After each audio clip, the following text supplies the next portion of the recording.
আমাদের C2 lecture আমরা শুরু করতে যাচ্ছি।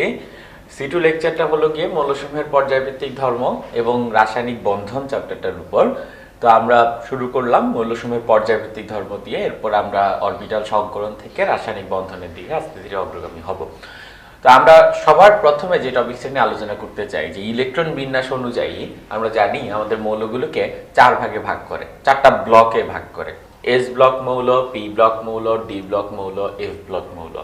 তো আমাদের যদি একটা ইলেকট্রন বিন্যাসে সর্বশেষ ইলেকট্রনটা একটা এস অরবিটালে প্রবেশ করে তখন তাকে আমরা বলি এস ব্লক মৌল।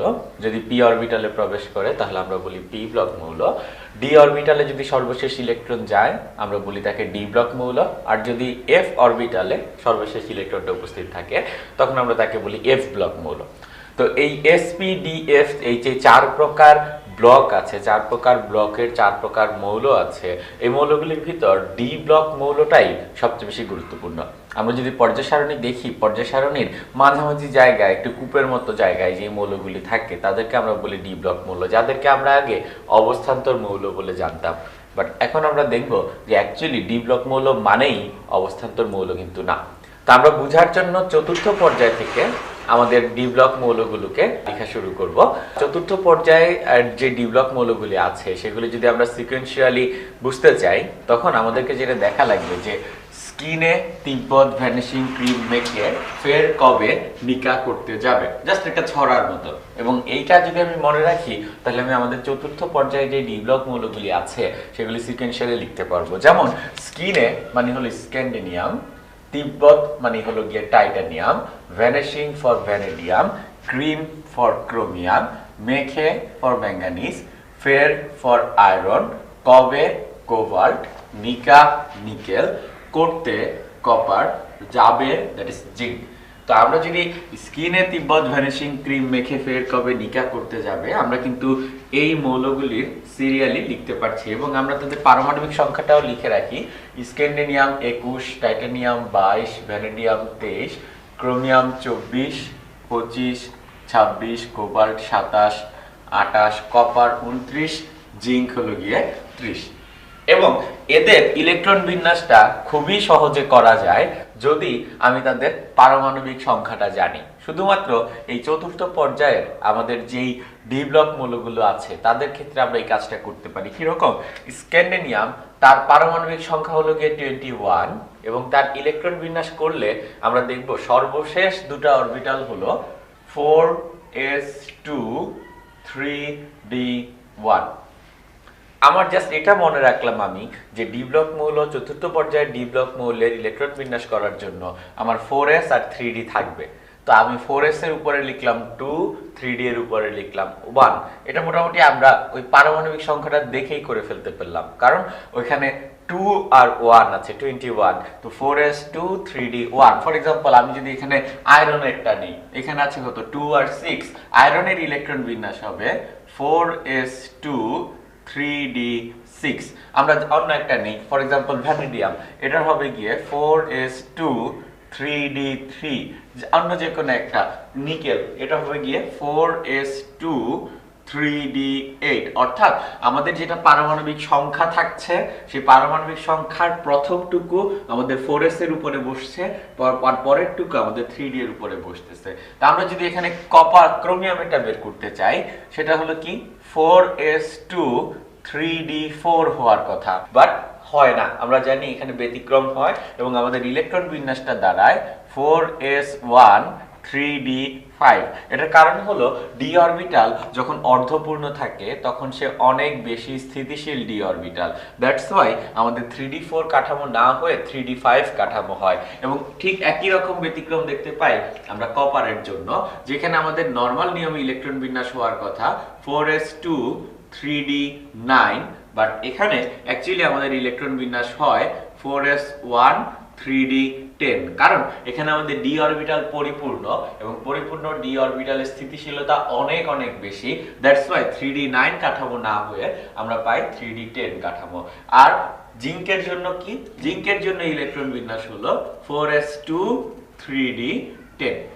তা আমরা দেখতে পেলাম যে আমাদের যে চতুর্থ পর্যায়ের ডি ব্লক মৌলগুলো আছে তাদের পারমাণবিক সংখ্যা এবং ইলেকট্রন বিন্যাসগুলো কিরকম হয়। এখন আমরা একটা জিনিস শিখব নতুন করে, সেটা হলো গিয়ে অবস্থান্তর মৌল। আমরা ডি ব্লক মৌলসমূহ দেখলাম, এখন আমরা জানবো অবস্থান্তর মৌল সম্পর্কে। আমাদের অনেকেরই একটা ধারণা থাকে যে অবস্থান্তর মৌল মানে ডি ব্লক মৌল, বাট সব ক্ষেত্রে না, সেটাই আমরা এখন প্রমাণ করব।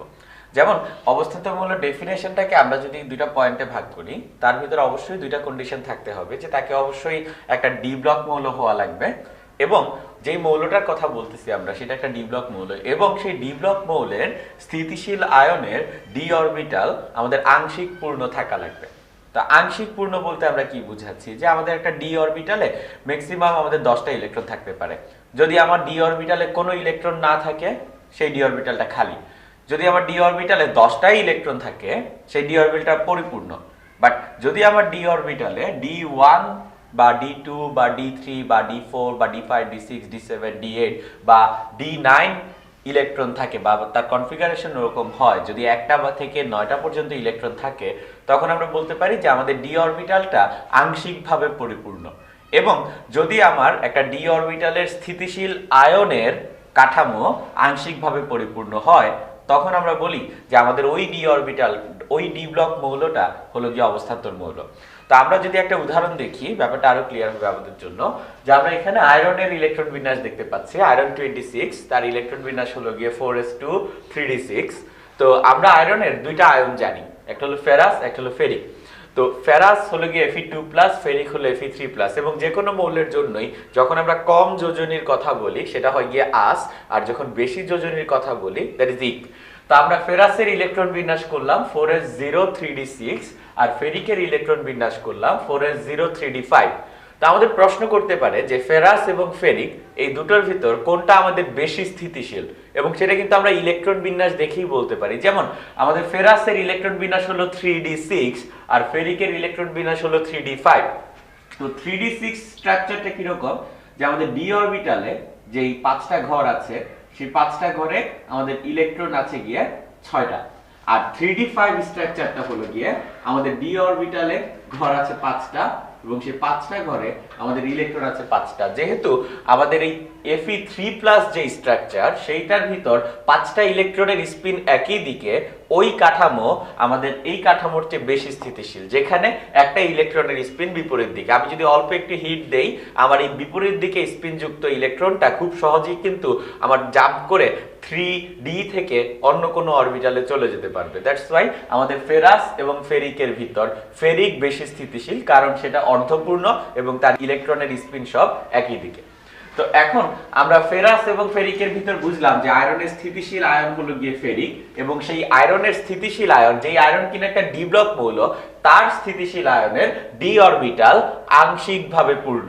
ডি অরবিটাল আংশিকভাবে পূর্ণ আমরা আগেই বলে আসলাম যে ডি অরবিটালে আমাদের একদম খালিও নাই বা একদম ফিল আপ করাও নাই, কিছু খালি জায়গা আছে, ছোট ছোট কিছু ইলেকট্রন আমরা এখনো দিতে পারবো, আংশিকভাবে পূর্ণ ডি অরবিটালটা। সুতরাং আমরা বলবো আমাদের আয়রন এটা হলো গিয়ে একটা ডি ব্লক মৌল, যেটা কিনা আমি ইলেকট্রন বিন্যাস দেখে বলতে পারতেছি, এবং এটা একটা অবস্থান্তর মৌল, কারণ তার ডি অরবিটাল, তার আয়নের স্থিতিশীল আয়নের ডি অরবিটাল আংশিকভাবে পূর্ণ।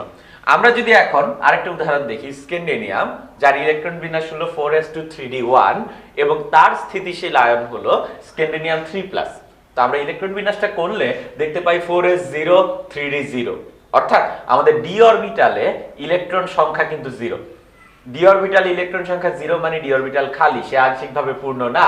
সুতরাং স্ক্যান্ডিনিয়াম সে একটা ডি ব্লক মৌল, কিন্তু সে অবস্থান্তর মৌল না।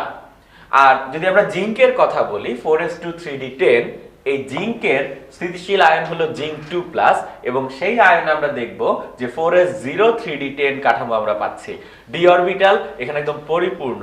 দ্যাটস ওয়াই আমরা বলবো যে জিঙ্ক সেটাও একটা ডি ব্লক মৌল, কিন্তু সে অবস্থান্তর মৌল না। একটু জাস্ট সংক্ষেপে বলে দেওয়া যে অবস্থান্তর মৌল বলতে অ্যাকচুয়ালি কি বোঝাচ্ছে, বা স্ক্যান্ডিনিয়াম বা জিঙ্ক তাদেরকে কেন আমরা অবস্থান্তর মৌল বলতে পারতেছি না, এটা যদি আমরা ছোট্ট করে একটু দেখি, যে আমাদের Fe3+ যে আয়নটা ছিল, সেখানে ইলেকট্রন বিন্যাসের কাঠামো ছিল 3d5, অর্থাৎ আমাদের ডি অরবিটাল ইলেকট্রন ছিল 5টা।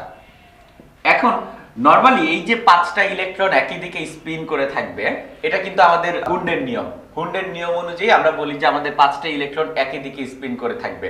বাট যারা অবস্থান্তর মৌল, তাদের ক্ষেত্রে দেখা যায় এই যে ইলেকট্রনগুলি ট্রানজিশনাল মৌল বলি আমরা, ইলেকট্রনগুলি অবস্থান চেঞ্জ করতে পারে। কিন্তু যদি আমরা দেখি স্ক্যান্ডিনিয়াম, তার কাঠামো এরকম, তার ডি অরবিটাল, স্থিতিশীল ডি অরবিটালের কাঠামো হলো গিয়ে 3d0, তার ডি অরবিটালে কোনো ইলেকট্রনই থাকে না, সেই ইলেকট্রন কিভাবে অবস্থান চেঞ্জ করবে? আর আমরা যদি বলি জিঙ্কের কাঠামো, যেই জিঙ্কের ডি অরবিটালের স্ট্রাকচার হলো 3d10, অর্থাৎ তার D orbital completely filled up, তো তার ইলেকট্রনগুলো জায়গা চেঞ্জ করার কোনো জায়গা নাই, কিন্তু যেহেতু আগের থেকেই পরিপূর্ণ অবস্থায় আছে, সে অবস্থান পরিবর্তন করতে পারবে না। স্ক্যান্ডিনিয়ামের ক্ষেত্রে সে আগের থেকে খালি, তার ইলেকট্রনই নাই, তো অবস্থান পরিবর্তন করবে কারা? কিন্তু আমরা যদি আয়রন বা অন্যান্য অবস্থান্তর মৌলের জন্য দেখি, তারা কিন্তু তাদের ডি অরবিটালের মাঝে তাদের ইলেকট্রনের অবস্থান পরিবর্তন করতে পারে। দ্যাটস ওয়াই তাদেরকে আমরা বলি অবস্থান্তর মৌল। বাট স্ক্যান্ডিনিয়াম, জিঙ্ক চতুর্থ পর্যায়ের জন্য এই দুটো মৌল তাদের অবস্থান পরিবর্তন করতে পারে না, তাই তাদেরকে আমরা বলি যে তারা ডি ব্লক মৌল, কিন্তু তারা অবস্থান্তর মৌল না। অবস্থান্তর মৌল সম্পর্কে আমরা জানলাম। তো অবস্থান্তর মৌলের কিছু ধর্ম আছে, যে অবস্থান্তর মৌল পরিবর্তনশীল যোজ্যতা প্রদর্শন করে, অবস্থান্তর মৌল জটিল যৌগ গঠন করে, অবস্থান্তর মৌল কালারফুল যৌগ তৈরি করে। তো আমরা এখন অবস্থান্তর মৌল কিভাবে জটিল যৌগ তৈরি করে, বা জটিল যৌগ বলতে অ্যাকচুয়ালি আমরা কি বুঝি, কম্পাউন্ড কমপ্লেক্স, সেই কম্পাউন্ড কমপ্লেক্স সম্পর্কে আমরা এখন জানবো। তো আমরা বোর্ডে দুইটা উদাহরণ দেখতে পাচ্ছি, যে এটা হলো গিয়ে টেট্রাঅ্যামিন কপার সালফেট, এটা হলো গিয়ে পটাশিয়াম হেক্সাসায়ানোফেরেট। তো এই যে উদাহরণগুলি, এগুলি দেখে আমি বুঝতে পারবো এগুলি হলো গিয়ে আমাদের জটিল যৌগ। কিভাবে? এখানে ওই থার্ড ব্র্যাকেট ইউজ করতেছে, মোটামুটি থার্ড ব্র্যাকেট দেখে আমরা শিওর হয়ে যাব যে অবস্থান্তর মৌলের দিয়ে গঠিত একটা জটিল যৌগ নিয়ে আমরা কথাবার্তা বলছি। এবং এই জটিল যৌগের স্ট্রাকচারটা কিরকম, বা জটিল যৌগ যখন গঠিত হয় তখন কোথায় কে থাকে, সেটা নিয়ে আমরা একটু আলোচনা করি। যে আমরা থার্ড ব্র্যাকেটের ভিতর সবসময় শুধুমাত্র একটা ধাতু খুঁজে পাবো। আমরা যখন খুঁজবো, সংকেতটা খুঁজবো, থার্ড ব্র্যাকেটের ভিতর আমরা একটা ধাতু দেখবো।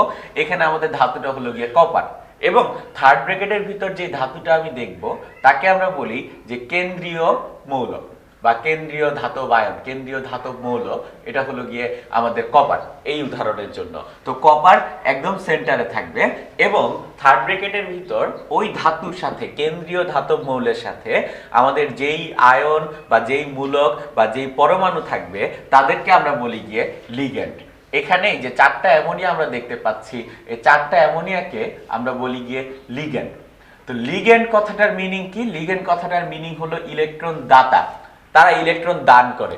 কাকে ইলেকট্রন দান করে? যে আমাদের যে কেন্দ্রীয় মৌলটা আছে তাকে ইলেকট্রন দান করে। কিভাবে ইলেকট্রন দান করে? লিগ্যান্ড আমাদের কেন্দ্রীয় মৌলের সাথে সন্নিবেশ সমযোজী বন্ধন তৈরি করে, এবং সেই সন্নিবেশ সমযোজী বন্ধনের তৈরির সময় সে মুক্তজোড় ইলেকট্রন দান করে গিয়ে কেন্দ্রীয় ধাতব মৌলকে। অর্থাৎ আমাদের যেহেতু চারটা লিগ্যান্ড আছে, আমি জাস্ট বাই ডিফল্ট দেখাচ্ছি যে চারটা অ্যামোনিয়া, তো আমি চারটা কর্নারে আঁকলাম চারটা অ্যামোনিয়া। আমরা জানি অ্যামোনিয়ার মুক্তজোড় ইলেকট্রন থাকে, এবং প্রতিটা অ্যামোনিয়া তার মুক্তজোড় ইলেকট্রন দিয়ে কেন্দ্রীয় ধাতব মৌল কপারের সাথে এরকম সন্নিবেশ বন্ধন তৈরি করে। এরপর আমরা থার্ড ব্র্যাকেটটা দিলাম। থার্ড ব্র্যাকেটের বাইরে কে আছে? আমরা যদি দেখি, থার্ড ব্র্যাকেটের বাইরে আছে গিয়ে সালফেট, SO4 2-। সালফেট যেহেতু -2, তাই আমরা বলতে পারি আমাদের এই থার্ড ব্র্যাকেটটা একটা আয়ন হবে, এবং তার চার্জ হবে +2।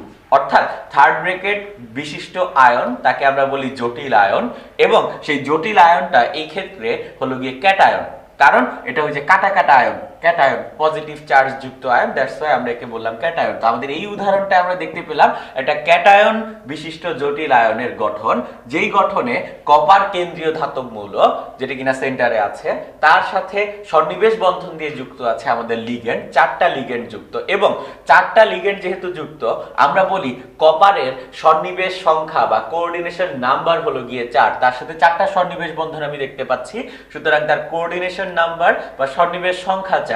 এবং ব্র্যাকেটের বাইরে তার আয়নটাকে যৌগে কমপ্লিট করার জন্য আমরা একটা সালফেট মূলক দিয়ে দিলাম, অর্থাৎ আমাদের একটা ক্যাটায়নের সাথে একটা অ্যানায়ন যুক্ত হয়ে আমরা একটা কমপ্লিট যৌগ পাচ্ছি।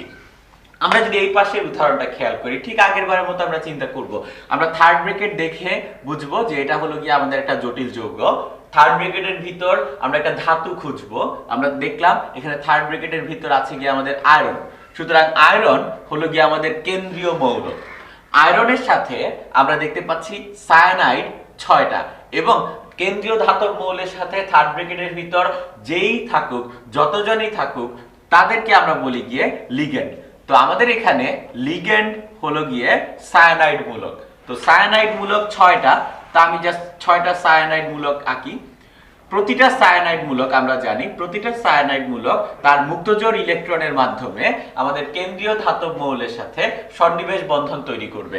অর্থাৎ প্রতিটা সায়ানাইড মূলক আমাদের আয়রনের সাথে এরকম তীর চিহ্ন বা সন্নিবেশ সমযোজী বন্ধন দিয়ে যুক্ত থাকবে এবং তখন আমরা পাবো যে আমাদের জটিল আয়নটা। এবং জটিল আয়নের বাইরে কে আছে? এখানে জটিল আয়নের বাইরে আছে 3টা পটাশিয়াম। 3টা পটাশিয়াম মানে হলো গিয়ে potassium plus potassium plus potassium plus, মানে ব্র্যাকেটের বাইরে আমরা দেখতে পাচ্ছি 3টা পজিটিভ চার্জ। দ্যাটস ওয়াই আমরা বলতে পারবো যে আমাদের জটিল আয়নটা হলো গিয়ে 3টা নেগেটিভ চার্জ বিশিষ্ট জটিল আয়ন। অর্থাৎ আমরা এখানে যে উদাহরণটা দেখতে পাচ্ছি সেটা হলো গিয়ে আমাদের একটা অ্যানায়ন বিশিষ্ট জটিল আয়নের উদাহরণ, আর ওইটা ছিল একটা ক্যাটায়ন বিশিষ্ট জটিল আয়নের উদাহরণ। তো এই ক্ষেত্রে আমাদের আয়রন হলো কেন্দ্রীয় ধাতব মৌল, সায়ানাইড হলো গিয়ে লিগ্যান্ড, 6টা লিগ্যান্ড আছে। তাই আমরা বলি এই ক্ষেত্রে আয়রনের সন্নিবেশ সংখ্যা বা কোঅর্ডিনেশন নাম্বার হলো গিয়ে 6। এবং দুই ক্ষেত্রেই নামকরণের জন্য আমাদের একটু আলাদা আলাদা নিয়ম আছে। আমরা এখন নামকরণের নিয়মটা খেয়াল করব। তা আমরা জটিল যৌগের নামকরণ দেখব এখন। তা আমরা প্রথমেই জটিল যৌগকে দুইটা ভাগে ভাগ করে নিলাম, যে ক্যাটায়ন বিশিষ্ট জটিল আয়ন এবং অ্যানায়ন বিশিষ্ট জটিল আয়ন। তো আমরা দুটার জন্য আলাদা আলাদা ভাবে নামকরণ করি। তো প্রথমে আমরা জাস্ট ক্যাটায়নের জন্য আমরা যেই প্রসেসে যেই জিনিসটা সিকোয়েন্স অনুযায়ী নামকরণ করি সেটা লিখে রাখলাম, যে আমরা প্রথমে লিখবো সংখ্যা সহ লিগ্যান্ডের নাম প্লাস হলো গিয়ে ধাতু, ব্র্যাকেটে আমরা লিখবো জারণ সংখ্যা, আর লাস্টে গিয়ে লিখবো তার সাথে যুক্ত অ্যানায়ন। আমার এখানে অ্যানায়ন কয়টা আছে বা অ্যানায়নের চার্জ এগুলি লেখার কোনো দরকার নেই, আমরা শুধুমাত্র যুক্ত অ্যানায়নের নামটা লিখবো। যেমন আমরা এখানে একটা উদাহরণ দিলাম যে আমাদের কপার ব্র্যাকেটে ammonia third bracket close sulphate. তা আমরা এটার নামকরণ করতে চাই। প্রথম কথা আমি কিভাবে বুঝবো যেটা আমার একটা ক্যাটায়ন বিশিষ্ট জটিল আয়ন? আমরা দেখলাম যে ব্র্যাকেটের বাইরে থার্ড ব্র্যাকেটের বাইরে আছে কি আমাদের সালফেট। সালফেট হলো গিয়ে 2-, তার মানে আমরা বলতে পারি যে আমাদের সালফেট যেহেতু 2-, আমাদের জটিল আয়নটা হলো গিয়ে +2, অর্থাৎ জটিল আয়নটা একটা ক্যাটায়ন। তো এই ক্যাটায়নের ভিতর আমাদের লিগ্যান্ড হলো গিয়ে অ্যামোনিয়া এবং লিগ্যান্ড অ্যামোনিয়া আছে গিয়ে 4টা, আর কেন্দ্রীয় ধাতু হলো গিয়ে কপার। তা আমার এই কপারের জারণ সংখ্যাটা লাগবে। তা আমরা এই জারণ সংখ্যাটা এইভাবে বের করতে পারি যে আমাদের টোটাল যে যৌগটার চার্জ সংখ্যা হলো গিয়ে 0। তো সালফেটের চার্জ হলো গিয়ে -2, অ্যামোনিয়ার চার্জ 0, তার মানে অবশ্যই আমাদের কপারের চার্জ হবে +2, কারণ আমাদের টোটাল যৌগটার চার্জ 0। দ্যাটস ওয়াই আমরা যদি যোগ করি +2 0 -2 তাহলে কিন্তু আমরা 0ই পাচ্ছি। এই জন্য আমাদের কপারের চার্জ এখানে হলো গিয়ে 2 বা কপারের জারণ সংখ্যা হলো গিয়ে 2। তো আমরা নামকরণ শুরু করি আমাদের এই নিয়ম অনুযায়ী। প্রথমে আমাদের লেখা লাগবে সংখ্যা সহ লিগ্যান্ড। এখানে লিগ্যান্ড আছে গিয়ে অ্যামোনিয়া কয়টা? 4টা। তাই আমরা শুরু করলাম, এটার নাম হলো টেট্রা অ্যামিন। অ্যামোনিয়াকে আমরা লিখবো অ্যামিন, টেট্রা অ্যামিন। এরপরে হলো গিয়ে ধাতু লিখবো আমরা, ধাতু হলো গিয়ে কপার, টেট্রা অ্যামিন কপার। কপারের পর ব্র্যাকেটে আমরা লিখবো কপারের জারণ সংখ্যা, কপারের জারণ সংখ্যা এখানে 2, টেট্রা অ্যামিন কপার 2, এবং ব্র্যাকেটের বাইরে কে? ব্র্যাকেটের বাইরে হলো গিয়ে সালফেট। তো এটা হলো গিয়ে আমাদের একটা ক্যাটায়নের নামকরণের নিয়ম, সংখ্যা সহ লিগ্যান্ড প্লাস ধাতু ব্র্যাকেটের জারণ সংখ্যা প্লাস যুক্ত অ্যানায়ন। আমরা যদি একটা অ্যানায়নের জন্য নামকরণ দেখি, কিভাবে বুঝবো অ্যানায়ন? যেমন এই উদাহরণটা খেয়াল করি। এই উদাহরণে ব্র্যাকেটের বাইরে আছে গিয়ে আমাদের পটাশিয়াম, সুতরাং 3টা পটাশিয়ামের চার্জ হলো +3। সুতরাং অবশ্যই আমার এই জটিল আয়ন যেটা, সেই জটিল আয়নের চার্জ হবে গিয়ে -3, এবং জটিল আয়নের চার্জ যেহেতু মাইনাস, তার মানে এটা হলো গিয়ে একটা অ্যানায়ন। এখন এই অ্যানায়নটার নামকরণের জন্য আমরা যে নিয়মটা ফলো করি প্রায় একই রকম, জাস্ট একটু শাফল করা। আমরা প্রথমে লিখি যুক্ত ক্যাটায়ন প্লাস সংখ্যা সহ লিগ্যান্ড প্লাস ধাতু, এবং সেই ধাতুর সাথে আমরা একটা অ্যাড যোগ করি এবং লাস্টে গিয়ে লিখি জারণ সংখ্যা। মানে আমাদের ধাতুটা যদি ফেররাম হয়, ফেররামের সাথে আমরা অ্যাড যোগ করে এখানে বলি গিয়ে ফেররেট। আমাদের ধাতুটা যদি জিঙ্ক হয়, তার সাথে অ্যাড যোগ করে আমরা বলি জিঙ্কেট। আমাদের ধাতুটা যদি নিকেল হয়, নিকেলের সাথে অ্যাড যোগ করে আমরা বলি নিকেলেট। আমাদের ধাতুটা যদি কপার হয়, কপারের সাথে অ্যাড যোগ করে আমরা বলি কিউপ্রেট। ঠিক একইভাবে আমরা যদি এখন এই নামকরণটা করতে চাই, আমার আগে কেন্দ্রীয় মৌলের জারণ সংখ্যা বের করে নেওয়া লাগবে, কেন্দ্রীয় ধাতুর জারণ সংখ্যা বের করে নেওয়া লাগবে। আমাদের 3টা পটাশিয়ামের চার্জ হলো +3, 6টা সায়ানাইডের চার্জ হলো গিয়ে -6, এবং যেহেতু আমার টোটাল যৌগটার কোনো চার্জ নাই, তাই আমার অবশ্যই কেন্দ্রীয় মৌল আয়রন তার চার্জ হলো গিয়ে +3, অর্থাৎ এই জারণ সংখ্যা যেটা আয়রনের জারণ সংখ্যা সেটা হলো গিয়ে 3। তো আমরা যদি এখন নামকরণ করা শুরু করি, প্রথমে আমাদের যুক্ত ক্যাটায়ন যুক্ত আছে পটাশিয়াম। আমাদের 3টা পটাশিয়াম যুক্ত আছে, এটা বলা লাগবে না, এটা নামকরণ থেকে অটোমেটিক বোঝা যাবে। তো আমরা লিখে শুরু করি যে পটাশিয়াম, প্রথমে যুক্ত ক্যাটায়ন পটাশিয়াম, এরপর হলো কি আমাদের সংখ্যা সহ লিগ্যান্ড, এখানে লিগ্যান্ড হলো সায়ানো এবং 6টা সায়ানো আছে, তাই আমরা নাম বললাম পটাশিয়াম হেক্সা সায়ানো। আর লাস্টে গিয়ে হলো ধাতু হলো ফেরামের সাথে অ্যাড যোগ করলে আমরা লিখতে পারবো ফেরেট, এবং ব্র্যাকেটে হলো গিয়ে 3, পটাশিয়াম হেক্সাসায়ানোফেরেট 3 হলো গিয়ে আমাদের এই উদাহরণটার নাম। তো আমরা বেসিক ডিফারেন্সটা বোঝার ট্রাই করি ক্যাটায়ন এবং অ্যানায়নের জন্য। প্রথমেই একটা নামকরণ যদি আমাকে দেওয়া থাকে, আমাকে খুঁজে বের করা লাগবে এটা কি ক্যাটায়ন বিশিষ্ট জটিল আয়ন নাকি অ্যানায়ন বিশিষ্ট জটিল আয়ন। যদি ক্যাটায়ন বিশিষ্ট জটিল আয়ন হয়, আমার নামকরণের নিয়মটা হবে সংখ্যা সহ লিগ্যান্ড প্লাস ধাতু ব্র্যাকেটের জারণ সংখ্যা প্লাস আমাদের ব্র্যাকেটের বাইরে যে অ্যানায়নটা যুক্ত সেটা। আর যদি আমার অ্যানায়ন বিশিষ্ট নামকরণ হয়, তাহলে আমার লেখা লাগবে যুক্ত ক্যাটায়ন প্লাস সংখ্যা সহ লিগ্যান্ড প্লাস ধাতু, এবং সেই ধাতুর সাথে অ্যাড যোগ করা লাগবে, এবং তারপর আমি ব্র্যাকেটে লিখবো জারণ সংখ্যাটা। আমরা যদি আরেকটা উদাহরণ খেয়াল করি, ফর এক্সাম্পল আমরা লিখলাম K4FeCN6। তো প্রথমে আমার বুঝার পালা এটা কি ক্যাটায়ন নাকি অ্যানায়ন। তো আমরা যদি দেখি এখানে ব্র্যাকেটের বাইরে আছে পটাশিয়াম, 4টা পটাশিয়াম আছে, তার মানে হলো +4, তার মানে আমাদের যে থার্ড ব্র্যাকেটটা সেটা হলো গিয়ে -4 চার্জ বিশিষ্ট, অর্থাৎ এটা হলো গিয়ে অ্যানায়ন যেহেতু, তাই এই নামকরণের জন্য আমার এই নিয়মটা ফলো করা লাগবে, যুক্ত ক্যাটায়ন প্লাস সংখ্যা সহ লিগ্যান্ড প্লাস ধাতু প্লাস অ্যাড। তো আমরা জারণ সংখ্যাটা বের করে ফেলি। সায়ানাইডের চার্জ হলো -6, পটাশিয়ামের চার্জ +4, সুতরাং এখানে আয়রনের চার্জ হলো গিয়ে +2। তো এটার নাম হবে পটাশিয়াম হেক্সাসায়ানোফেরেট 2। ফেরেট 2 কেন? কারণ আমাদের জারণ সংখ্যা হলো গিয়ে 2। আমরা যদি আরেকটা উদাহরণ খেয়াল করি যে অ্যামোনিয়া 2টা সিলভার ক্লোরাইড। তো এখানে আমরা চিন্তা করব এটা কি ক্যাটায়ন নাকি অ্যানায়ন। আমাদের ব্র্যাকেটের বাইরে আছে ক্লোরিন মাইনাস, সুতরাং আমাদের ব্র্যাকেটটা অবশ্যই কি পজিটিভ চার্জ বিশিষ্ট, সুতরাং এটা হলো কি আমাদের ক্যাটায়ন। তো এই ক্যাটায়নের যদি আমরা নামকরণ করতে চাই, ক্যাটায়ন বিশিষ্ট জটিল আয়নের বা জটিল যৌগের যদি নামকরণ করতে চাই, প্রথমে আমার বলা লাগবে সংখ্যা সহ লিগ্যান্ড। এখানে লিগ্যান্ড হলো অ্যামোনিয়া 2টা, তাই এটার নাম হবে ডাইঅ্যামিন সিলভার। সিলভারের জারণ সংখ্যা কত? এখানে সিলভারের জারণ সংখ্যা +1, ডাইঅ্যামিন সিলভার 1 ক্লোরাইড হবে কি আমাদের নামকরণ। তো আশা করা যায় এখন আমরা নামকরণ করতে পারবো, কিন্তু আমাদের সমস্যা হবে যখন আমাদের একাধিক অ্যামিন থাকবে বা একাধিক লিগ্যান্ড থাকবে, তখন আমরা নামকরণটা কিভাবে করব। তো সেই রকম একটা উদাহরণ আমরা খেয়াল করব। তা আমরা এখন একটা জটিল যৌগের নামকরণ খেয়াল করব যেখানে আমাদের একাধিক লিগ্যান্ড আছে। যেমন এখানে আমাদের কেন্দ্রীয় মৌল হলো গিয়ে কোবাল্ট, এবং তার সাথে লিগ্যান্ড হিসেবে পানি আছে 3টা, এমন ক্লোরো আছে 1টা, আর অ্যামোনিয়া আছে 2টা। তো এই ক্ষেত্রে আগে কি ক্যাটায়ন না অ্যানায়ন সেটা আগে প্রথমে আমরা ডিসাইড করি। ব্র্যাকেটের বাইরে আছে কি আমাদের সালফেট 2-, তার মানে আমাদের থার্ড ব্র্যাকেটটা হলো গিয়ে 2+, তার মানে আমরা এটাকে ক্যাটায়ন হিসেবে নামকরণ করব। তো ক্যাটায়ন হিসেবে নামকরণ করলে আমাদের কেন্দ্রীয় মৌল যে কপার, তার জারণ সংখ্যা কি হবে?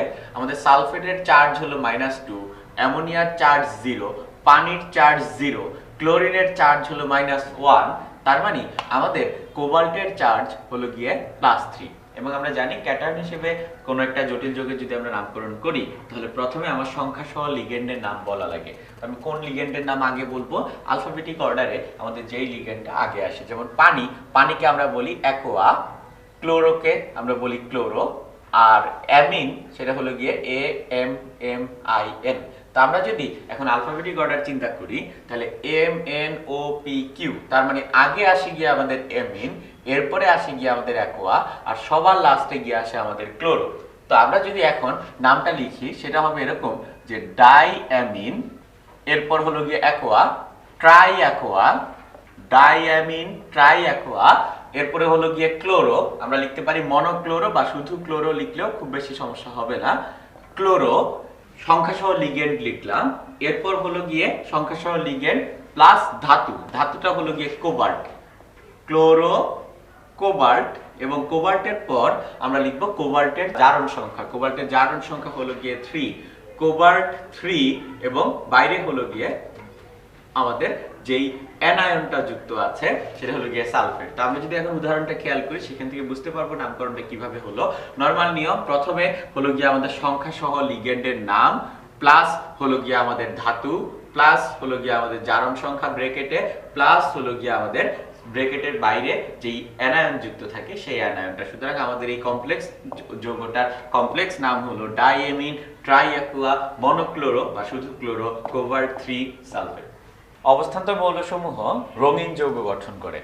তো কেন রঙিন যৌগ গঠন করে সেটা যদি আমরা একটু আলোচনা করতে চাই, আমরা এখানে একটা উদাহরণ দিয়ে শুরু করলাম। আমাদের একটা জটিল আয়ন আছে যেখানে কিনা একটা অবস্থান্তর মৌল আয়রন আমরা দেখতে পাচ্ছি যে হেক্সা অ্যাকোয়া আয়রন 3 বা হেক্সা অ্যাকোয়া আয়রন 3 কোন একটা যৌগ বা আয়রনের যে কোনো একটা জটিল যৌগ নিয়ে আমরা নিয়ে আসলাম। তো সেই জটিল যৌগে আমরা দেখি যে Fe3+ ইলেকট্রন বিন্যাস থাকে। Fe3+ ইলেকট্রন বিন্যাস মানে হলো ডি অরবিটালে আমাদের 5টা ইলেকট্রন থাকে। এখন এই যে যৌগটা বা এই আয়নটা নিলাম, এই আয়নটা একটা টেস্ট টিউবে যদি এই যৌগটা নেই, আমরা দেখি এটার কালার হলো গিয়ে হলুদ। তো এটার কালার হলুদ হওয়ার লজিকটা কি, কেনই বা হলুদ হবে? তো আমরা এখানে একটু কালার নিয়ে কথাবার্তা বলি যে আমাদের সাদা আলো প্রাইমারি 3টা কালারের সমন্বয়ে গঠিত। যে প্রাইমারি 3টা কালার হলো কি আমাদের রেড, গ্রিন, ব্লু। তো আমরা যদি এখানে একটা ডায়াগ্রাম দেখি যে রেড, গ্রিন, ব্লু তারা আমাদের একটা প্রাইমারি কালার, এবং তারা যখন পরস্পরের সাথে মিশে, যেমন রেড এবং গ্রিন সেটা পরস্পরের সাথে মিললে আমাদের তৈরি হয় ইয়েলো। ব্লু এবং গ্রিন তারা যখন একটার সাথে আরেকটা মিশে সেখান থেকে আমরা পাই সায়ান বা হালকা নীল টাইপের একটা কালার। আর রেড এবং ব্লু তাদেরকে যদি আমরা মিক্স করি সেখান থেকে আমরা পাই মেজেন্টা টাইপের একটা কালার। এই ইয়েলো, সায়ান এবং মেজেন্টা এগুলিকে আমরা বলি সেকেন্ডারি কালার, আর রেড, গ্রিন, ব্লু এই তিনটা হলো কি আমাদের প্রাইমারি কালার। এখন আমাদের যে যৌগটা আছে যে হেক্সা অ্যাকোয়া ফেরেট আয়নের যে যৌগটা আছে সেই যৌগটার ভিতর আমরা সাদা আলো ফেলি। সাদা আলো ফেলি মানে সেখানে আমাদের লাল, সবুজ, নীল 3টা প্রাইমারি কালারই কিন্তু আপতিত হচ্ছে। বাট দেখা যাচ্ছে যে এখান থেকে রিফ্লেক্ট হচ্ছে শুধুমাত্র লাল এবং সবুজ। নীল রঙের যে আলোক রশ্মিটা সেটা কিন্তু অ্যাবজর্ব হচ্ছে, নীল রঙের আলোক রশ্মিটা শোষণ করে নিচ্ছে আমার দ্রবণ। কেন নীল রঙের আলোক রশ্মিটা শোষণ করছে বা তাতে বা কি হচ্ছে? যখন এখান থেকে লাল আর সবুজ রঙের আলো বের হচ্ছে, সেই লাল আর সবুজ মিলে আমার কালারটা তৈরি করতেছে ইয়েলো, এবং সেই হলুদ রংটাই কিন্তু আমি দেখতে পাচ্ছি দ্রবণের কালার হিসেবে। এখন আমাদের বোঝা লাগবে যে কেন এখানে নীল রংটা শোষণ হচ্ছে। এটা ডিপেন্ড করে আমার ইলেকট্রন বিন্যাসের উপর বা আমার কেন্দ্রীয় মৌলের উপর। ফর এক্সাম্পল, এখানে আমাদের কেন্দ্রীয় মৌল Fe3+, তার ইলেকট্রন বিন্যাসে 5টা ইলেকট্রন আছে ডি অরবিটালের। যখন কোন একটা অবস্থান্তর মৌলের সাথে লিগ্যান্ড যুক্ত হয় তখন আমাদের ডি অরবিটালটা 2টা স্তরে ভাগ হয়ে যায়। 3টা এবং 2টা অরবিটালের 2টা স্তরে ভাগ হয়ে যায়। প্রথমত ডি অরবিটালের 5টা অরবিটালেরই শক্তি সমান থাকে। এই অবস্থাটাকে আমরা বলি নন ডিজেনারেট অবস্থা, অর্থাৎ সমশক্তির অবস্থা। কিন্তু যখন আমাদের লিগ্যান্ড যুক্ত হয় বা এনার্জি দেই আমরা, মুক্তজোড় ইলেকট্রন আসে, লিগ্যান্ড থেকে মুক্তজোড় ইলেকট্রন যখন আমাদের ধাতব আয়নে ঢুকে তখন আমাদের 2টা স্তরে সেটা ভাগ হয়ে যায়। একটা স্তরে থাকে 3টা অরবিটাল, আরেকটা স্তরে থাকে 2টা অরবিটাল, এবং এই 2টা স্তরের মাঝখানে এই ডিজেনারেট অবস্থায় আমার এই 2টা লেয়ারের মাঝে একটা শক্তির পার্থক্য থাকে। সেই শক্তির পার্থক্যটাকে ফর এক্সাম্পল খুবই কম থাকে, আমরা বললাম সেটা হলো ডেল্টা ই। আমরা একটা ফর্মুলা জানি, delta E is equals to hc/λ। এই ডেল্টা ই করেসপন্ডিং ল্যামডা আমরা ক্যালকুলেশন করে বের করতে পারি, কারণ এখানে h এবং c হলো গিয়ে আমাদের কনস্ট্যান্ট। তো দেখা যাবে এখান থেকে যে এই যৌগের জন্য যে ল্যামডার মানটা আসবে সেই ল্যামডার মানটা আমাদের নীল আলোর তরঙ্গ দৈর্ঘ্যের সাথে ম্যাচ করবে। যেই ডেল্টা ই থাকবে আমাদের সেই পরিমাণ আলোক রশ্মি শোষিত হবে, সেই তরঙ্গ দৈর্ঘ্যের আলোক রশ্মি আমাদের শোষিত হবে এবং বাকিগুলো আমাদের প্রতিফলিত হবে। এবং সেখান থেকে যখন আমাদের হলুদ কালার দেখবো আমরা, তার কারণ হলো লাল এবং সবুজ তারা প্রতিফলিত হয়ে বের হয়ে আসবে, সেই লাল আর সবুজ মিলে আমরা পাবো গিয়ে হলুদ। ফর এক্সাম্পল, আমরা যদি এখন প্রশ্ন করি যে আমি কিভাবে হালকা নীল, সায়ান যে কালারটা আছে, হালকা নীল রং কোন একটা দ্রবণে আমি কখন দেখব, আমার চিন্তা করা লাগবে হালকা নীল কিভাবে হয়। হালকা নীল হয় যদি আমার ব্লু আর গ্রিন মিলে তৈরি করে। ব্লু আর গ্রিন অর্থাৎ একটা দ্রবণে আমার সাদা আলো পড়বে, সেখান থেকে ব্লু আর গ্রিন বের হয়ে আসবে এবং সেটা মিলে আমরা পাবো সায়ান বা হালকা নীল কালারটা। তার মানে কি, ওই দ্রবণে আমার লাল আলো শোষিত হবে। লাল আলো শোষিত হবে এমন ডেল্টা ই থাকবে ওই দ্রবণের দুইটা স্তরের মাঝখানে শক্তির পার্থক্য। ঠিক একইভাবে আমি যদি কোনো জায়গায় ব্লু কালার দেখতে চাই, কোনো একটা দ্রবণ গাঢ় নীল, তো গাঢ় নীল হবে কখন, যখন ওই দ্রবণটার শক্তির পার্থক্য এমন হবে, দুইটা ডি অরবিটালের ডিজেনারেট অবস্থার ডি অরবিটালের শক্তির পার্থক্য এমন হবে যে আমার লাল এবং সবুজ কালার শোষিত হচ্ছে এবং শুধুমাত্র নীল কালারটা প্রতিফলিত হচ্ছে, তখন আমি এটাকে নীল দেখব। যদি শুধু লাল কালার প্রতিফলিত হয় আমি তাকে লাল দেখব, যদি শুধু সবুজ কালার প্রতিফলিত হয় আমি সবুজ দেখব। কিন্তু যদি একাধিক কালার প্রতিফলিত হয় তখন ওই একাধিক কালারের কম্বিনেশনে আমি যে সেকেন্ডারি কালারটা পাই সেই সেকেন্ডারি কালারটা আমি দ্রবণের কালার হিসেবে দেখতে পাবো। আমরা মৌলসমূহের পর্যায়বৃত্ত ধর্ম সম্পর্কে আলোচনা করব। পর্যায়বৃত্ত ধর্ম বলতে আমরা সে সকল ধর্মকে বোঝাই যে সকল ধর্ম একটা নির্দিষ্ট পর্যায় বা একটা নির্দিষ্ট অন্তর পর আমরা আবার পরিলক্ষণ করতে পারি, আবার দেখতে পারি, সে সকল ধর্মকে আমরা বলি পর্যায়বৃত্ত ধর্ম। এবং সবচেয়ে মৌলিক যে পর্যায়বৃত্তিক ধর্মটা আমরা কাজ করি সেটা হলো গিয়ে পরমাণুর আকার।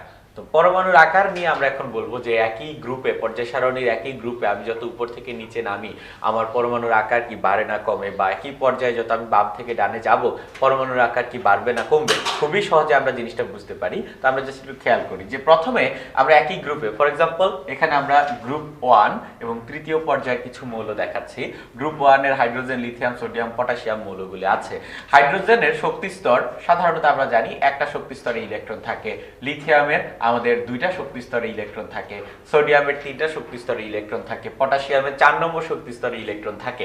অর্থাৎ আমরা যদি আকার চিন্তা করি আমাদের অবশ্যই যত শক্তি স্তর বাড়বে পরমাণুর আকার কন্টিনিউয়াসলি বাড়ে। শক্তি স্তর বাড়ার সাথে সাথে পরমাণুর আকার বাড়ে। সুতরাং আমরা বলতে পারি একই গ্রুপে যত আমি উপর থেকে নিচে নামি, আমাদের উপর থেকে নিচে নামলে কি হয়, উপর থেকে নিচে নামলে আমাদের শক্তি স্তর ক্রমাগত বৃদ্ধি পায় এবং শক্তি স্তর যদি বাড়ে আমাদের পরমাণুর আকারও ক্রমান্বয়ে বৃদ্ধি পায়। উপরের দিকে তীর চিহ্ন দিয়ে আমরা ইনক্রিজ বা বৃদ্ধি বোঝাচ্ছি। এখন কথা হলো যে একই পর্যায়ে কি হবে, কারণ একই পর্যায়ে যে মৌলগুলি থাকে, for example sodium, magnesium, aluminium, প্রত্যেকেই কিন্তু আমাদের তৃতীয় পর্যায়ের মৌল। প্রত্যেকেরই 3টা করে পর্যায় আছে, 3টা করে পর্যায়ে আমরা ইলেকট্রন দেখতে পাই। তো এই সোডিয়াম, ম্যাগনেসিয়াম, অ্যালুমিনিয়াম যে 3টা মৌল, এই 3টা মৌলের আকার কিসের উপর ডিপেন্ড করে? এই 3টা মৌলের আকার ডিপেন্ড করে, খেয়াল করি আমরা সোডিয়ামের যদি ইলেকট্রন বিন্যাসটা সংক্ষেপে একটু দেখাই, প্রথম শক্তি স্তরে 2টা, দ্বিতীয় শক্তি স্তরে সোডিয়ামের ইলেকট্রন আছে গিয়ে 8টা, তৃতীয় শক্তি স্তরে ইলেকট্রন আছে গিয়ে সোডিয়ামের 1টা। ম্যাগনেসিয়ামের ক্ষেত্রে কি? ম্যাগনেসিয়ামের ক্ষেত্রে প্রথম শক্তি স্তরে 2টা, দ্বিতীয় শক্তি স্তরে আমাদের ইলেকট্রন হলো গিয়ে 8টা, আর তৃতীয় শক্তি স্তরে আমাদের ইলেকট্রন হলো গিয়ে 2টা। তো সোডিয়াম আর ম্যাগনেসিয়াম দুইটার আকার দেখতে প্রায় একই রকম, বাট তারপরেও পার্থক্য থাকে, বাট পার্থক্যটা খুবই কম হয়। এবং এই পার্থক্যটা কিসের কারণে হয়? এই পার্থক্যটা হয় আমাদের এই যে পজিটিভ চার্জ বা নিউক্লিয়াস, সে কিন্তু ইলেকট্রনকে কন্টিনিউয়াসলি নিজের দিকে আকর্ষণ করে এবং এই আকর্ষণ বলের মানটা আমরা কুলম্বের সূত্র F সমানুপাতিক Q1 Q2 এই ফর্মুলা দিয়ে বের করতে পারি, যে আমাদের চার্জের গুণফলের সমানুপাতিক হবে। এখানে Q1 আমরা ধরে নিই প্রোটনের চার্জ, Q2 হলো গিয়ে বিপরীতধর্মী ইলেকট্রনের চার্জ। সুতরাং F হলো গিয়ে আমাদের প্রোটন আর ইলেকট্রনের মাঝে আকর্ষণ বলটা। এই আকর্ষণ বল যত বেশি হবে পরমাণুর আকার তত ছোট হবে, আকর্ষণ বল যত কম হবে পরমাণুর আকার তত বড় হবে। তো আমরা যদি সোডিয়ামের জন্য চিন্তা করি, তার প্রোটন 11টা, ইলেকট্রনও 11টা, ম্যাগনেসিয়ামের 12টা, অ্যালুমিনিয়ামের প্রোটন 13টা, ইলেকট্রন 13টা। তো আমরা যদি Q1 Q2 বের করি, সোডিয়ামের জন্য Q1 Q2 হলো গিয়ে 121, ম্যাগনেসিয়ামের জন্য 144 আর অ্যালুমিনিয়ামের জন্য 169। তো এই ডাটাগুলি থেকে আমি কিন্তু বলতে পারি কুলম্বের সূত্র ব্যবহার করে যে সোডিয়ামের ক্ষেত্রে আমার প্রোটন আর ইলেকট্রনের মধ্যে যে আকর্ষণ বলটা কাজ করে সেই আকর্ষণ বলের মান সবচেয়ে কম। কেন সবচেয়ে কম? কারণ তার Q1 Q2 এর গুণফলের মানটা সবচেয়ে কম। আমি যত বাম থেকে ডানে আসছি আমার চার্জ সংখ্যা তত বাড়ছে, সুতরাং এই F তত বাড়ছে। Q1 Q2 এর গুণফল বাড়ার সাথে সাথে F এর মান তত বৃদ্ধি পাচ্ছে, ফলে ইলেকট্রনগুলো নিউক্লিয়াসের দিকে অনেক বেশি জোরে আকর্ষিত হচ্ছে, ফলে পরমাণুর আকার হ্রাস পায়। অর্থাৎ বাম থেকে ডানে যত আমি যাই আমার চার্জ সংখ্যা বৃদ্ধি পায়। চার্জ সংখ্যা বাড়লে আমাদের আকর্ষণ আকর্ষণ বল বৃদ্ধি পায় এবং আকর্ষণ বল যদি বৃদ্ধি পায় পরমাণবিক ব্যাসার্ধ বা পরমাণুর আকার এটা হ্রাস পায়। অর্থাৎ আমরা দেখতে পেলাম পরমাণুর আকার একটা পর্যায়ভিত্তিক ধর্ম, যেটা কিনা গ্রুপে উপর থেকে নিচে নামার সময় শক্তিস্তর বৃদ্ধির সাথে সাথে বৃদ্ধি পায় এবং পরমাণুর আকার বাম থেকে ডানে একই পর্যায়ে বাম থেকে ডানে যত আমরা যাই চার্জ সংখ্যা কন্টিনিউয়াসলি বাড়তে থাকে। চার্জ সংখ্যা বাড়ার সাথে সাথে আকর্ষণ বল বাড়তে থাকে এবং আকর্ষণ বল বাড়লে আমাদের পরমাণুর আকারটা ছোট হয়, আমরা বলতে পারি আমাদের পারমাণবিক ব্যাসার্ধ হ্রাস পায়। আমরা আয়নীকরণ শক্তি নিয়ে আলোচনা করব। পর্যায়বৃত্তিক ধর্মের ভিতর এক প্রকার উল্লেখযোগ্য পর্যায়বৃত্তিক ধর্ম হলো গিয়ে আমাদের আয়নীকরণ শক্তি। আয়নীকরণ শক্তি বলতে কি বোঝায় আমরা এই উদাহরণটা খেয়াল করি যে আমাদের সোডিয়াম, যার মোট 11টা ইলেকট্রন এবং তার তৃতীয় শক্তি স্তরে ইলেকট্রন আছে একটা, সেই তৃতীয় শক্তি স্তরের যে ইলেকট্রনটাকে আমি যদি অসীমে পাঠিয়ে দিই, খেয়াল করি এখানে আমরা একটা সোডিয়ামের ইলেকট্রন বিন্যাস দেখাচ্ছি যার 3টা শক্তি স্তরে ইলেকট্রন আছে এবং তার আরো অনেক শক্তি স্তর আছে যেগুলিতে কিন্তু কোনো ইলেকট্রন নাই। তো সেই ইলেকট্রনটাকে যদি আমি ইনফিনিটিতে পাঠাই, ইনফিনিটি বলতে কি বুঝাই? ইনফিনিটি বলতে আমরা বুঝাই যেখানে আমার প্রোটনের আকর্ষণ বলের পরিমাণ নগণ্য বা নাই বললেই চলে, সেই অবস্থাটাকে, সেই শক্তি স্তরকে আমরা বলি কি ইনফিনিটি। এখন সোডিয়ামের একটা ইলেকট্রনকে যদি আমি অসীমে পাঠাই তখন আমার কি করা লাগবে? বোর মডেল অনুযায়ী ইলেকট্রন লাফ দিচ্ছে, লাফ দিয়ে সে উপরের স্তরে যাচ্ছে কন্টিনিউয়াসলি, তার মানে আমার এখানে শক্তি দেয়া লাগবে, শক্তি শোষিত হবে। তো কতটুকু শক্তি শোষিত হবে? দেখা যায় যে 465 কিলো জুল অ্যামাউন্ট শক্তি শোষিত হয় এবং বিক্রিয়াটা অবশ্যই একটা তাপহারী বিক্রিয়া, কারণ শক্তি শোষণ ঘটছে। সুতরাং আমরা বলি সোডিয়াম তার প্রথম আয়নীকরণ শক্তি হলো গিয়ে 465 কিলোজুল। মানে কি, সোডিয়ামের প্রথম ইলেকট্রনটাকে আমি অসীমে পাঠাচ্ছি, এতে আমার যতটুকু তাপ দেয়া লাগে তাকে আমরা বলি সোডিয়ামের প্রথম আয়নীকরণ শক্তি। ঠিক একইভাবে আমরা যেই প্রথম আয়নীকরণ শক্তির পর পেলাম গিয়ে আমরা sodium plus ion. Sodium plus আয়নের ইলেকট্রন বিন্যাস অনেক স্থিতিশীল, একদম নিষ্ক্রিয় গ্যাসের মতো 2-8 বা অষ্টক পূর্ণ ইলেকট্রন বিন্যাস। সেই সোডিয়াম প্লাস থেকে আমি যদি সোডিয়াম ডাবল প্লাস করতে চাই, মানে সোডিয়াম প্লাসের আরেকটা ইলেকট্রনকে যদি আমি অসীমে পাঠাতে চাই, তখন খেয়াল করি আমাদের ডেল্টা এইচ এর মানটা কিন্তু অনেক বড়। এবং এই ডেল্টা এইচ এর মান এত বড় হওয়ার কারণ সেটা হলো এখানে আমার সোডিয়ামের অষ্টক কাঠামো ভেঙে ইলেকট্রনটাকে অসীমে পাঠানো হচ্ছে। দ্যাটস ওয়াই আমাদের ডেল্টা এইচটা অনেক বেড়ে যাচ্ছে। সুতরাং আমরা বলি সোডিয়ামের প্রথম আয়নীকরণ শক্তি অনেক কম কিন্তু দ্বিতীয় আয়নীকরণ শক্তি অনেক বেশি। কারণ কি? কারণ দ্বিতীয় আয়নীকরণ শক্তির বেলায় আমরা সোডিয়ামের অষ্টক কাঠামো ভেঙে সোডিয়ামের একটা ইলেকট্রনকে অসীমে পাঠাই। দ্যাটস ওয়াই তার দ্বিতীয় আয়নীকরণ শক্তির পরিমাণ এত বেশি। আমরা যদি ম্যাগনেসিয়ামের জন্য চিন্তা করি, ম্যাগনেসিয়াম থেকে ম্যাগনেসিয়াম প্লাস হয়, ম্যাগনেসিয়াম প্লাস থেকে ম্যাগনেসিয়াম 2 প্লাস হয়, ম্যাগনেসিয়াম 2 প্লাস থেকে ম্যাগনেসিয়াম 3 প্লাস হয়। প্রথম যে ডেল্টা এইচ সেটা হবে আমার প্রথম আয়নীকরণ শক্তি, পরেরটা হবে আমার দ্বিতীয় আয়নীকরণ শক্তি, এরপরটা হবে আমার তৃতীয় আয়নীকরণ শক্তি। এখন আমার যদি প্রশ্ন করে ম্যাগনেসিয়ামের ক্ষেত্রে প্রথম, দ্বিতীয়, তৃতীয় আয়নীকরণ শক্তির ক্রম দেখাও, মানে কোন আয়নীকরণ শক্তি বেশি, কোন আয়নীকরণ শক্তি কম, আমরা এভাবে চিন্তা করব। যখন আমাদের ম্যাগনেসিয়াম 2 প্লাস থেকে আমি ম্যাগনেসিয়াম 3 প্লাস করতে যাচ্ছি তখন আমার অষ্টক কাঠামো ভাঙা লাগছে। সুতরাং এখানে ডেল্টা এইচ 3 বা আমাদের তৃতীয় আয়নীকরণ শক্তিটা সবচেয়ে বেশি হবে। আর যখন আমি ম্যাগনেসিয়াম প্লাস থেকে ম্যাগনেসিয়াম 2 প্লাস করছি, আমরা 2-8-1 এরকম একটা ইলেকট্রন বিন্যাস থেকে 2-8 করতে চাচ্ছি, যার ইলেকট্রন বিন্যাস 2-8-1 মানে যার সর্ববহিষ্ঠ শক্তি স্তরে একটা ইলেকট্রন আছে, তার টেন্ডেন্সি এরকম আমি অনেক তাড়াতাড়ি একটা ইলেকট্রন ছেড়ে দিব, আমি অষ্টক পূর্ণ হব। অর্থাৎ তখন যখন 2-8-1 থেকে 2-8 হয় তখন আমার ইলেকট্রনটা ছাড়া অনেক বেশি সহজ। অর্থাৎ এই ক্ষেত্রে যে ডেল্টা এইচটা আমরা পাই সেই ডেল্টা এইচ এর মানটা তুলনামূলকভাবে অনেক কম হয়। তার মানে সবচেয়ে বেশি হলো ডেল্টা এইচ 3 আর সবচেয়ে কম হলো এই তিনটার ভিতর ডেল্টা এইচ 2। তার মানে আমাদের সিকোয়েন্সটা হলো আমাদের তৃতীয় আয়নীকরণ শক্তি সবচেয়ে বেশি, সবচেয়ে কম হলো গিয়ে আমাদের দ্বিতীয় আয়নীকরণ শক্তি, আর আমাদের মাঝামাঝি রকম হলো গিয়ে প্রথম আয়নীকরণ শক্তি ম্যাগনেসিয়ামের জন্য বা গ্রুপ 2 এর যে কোনো মৌলের জন্য। আমরা দেখতে চাই একই গ্রুপে আমাদের আয়নীকরণ শক্তি কিভাবে পরিবর্তিত হয়, অর্থাৎ একই গ্রুপে যখন আমি উপর থেকে নিচে নামি আমার আয়নীকরণ শক্তি বাড়ে নাকি আয়নীকরণ শক্তি কমে। তো সেটা দেখার জন্য আমরা গ্রুপ 1 এর তিনটা মৌল লিথিয়াম, সোডিয়াম এবং পটাশিয়ামের ডায়াগ্রাম মোটামুটি রকম ভাবে এখানে আঁকলাম। যে আমাদের লিথিয়ামের সর্ববস্তু শক্তি স্তর হলো গিয়ে 2, সোডিয়ামের 3, পটাশিয়ামের 4। অর্থাৎ আয়নীকরণ শক্তি বা প্রথম আয়নীকরণ শক্তির বেলায় আমি লিথিয়ামের 2s1 এর ইলেকট্রনটাকে অসীমে পাঠাচ্ছি, সোডিয়ামের 3s1 এর ইলেকট্রনটাকে অসীমে পাঠাচ্ছি, পটাশিয়ামের 4s1 এর ইলেকট্রনটাকে অসীমে পাঠাচ্ছি। কোন ইলেকট্রনটাকে অসীমে পাঠাতে আমার সবচেয়ে কম শক্তি লাগবে, সেটা হলো সবচেয়ে কম আয়নীকরণ শক্তি বিশিষ্ট মৌল।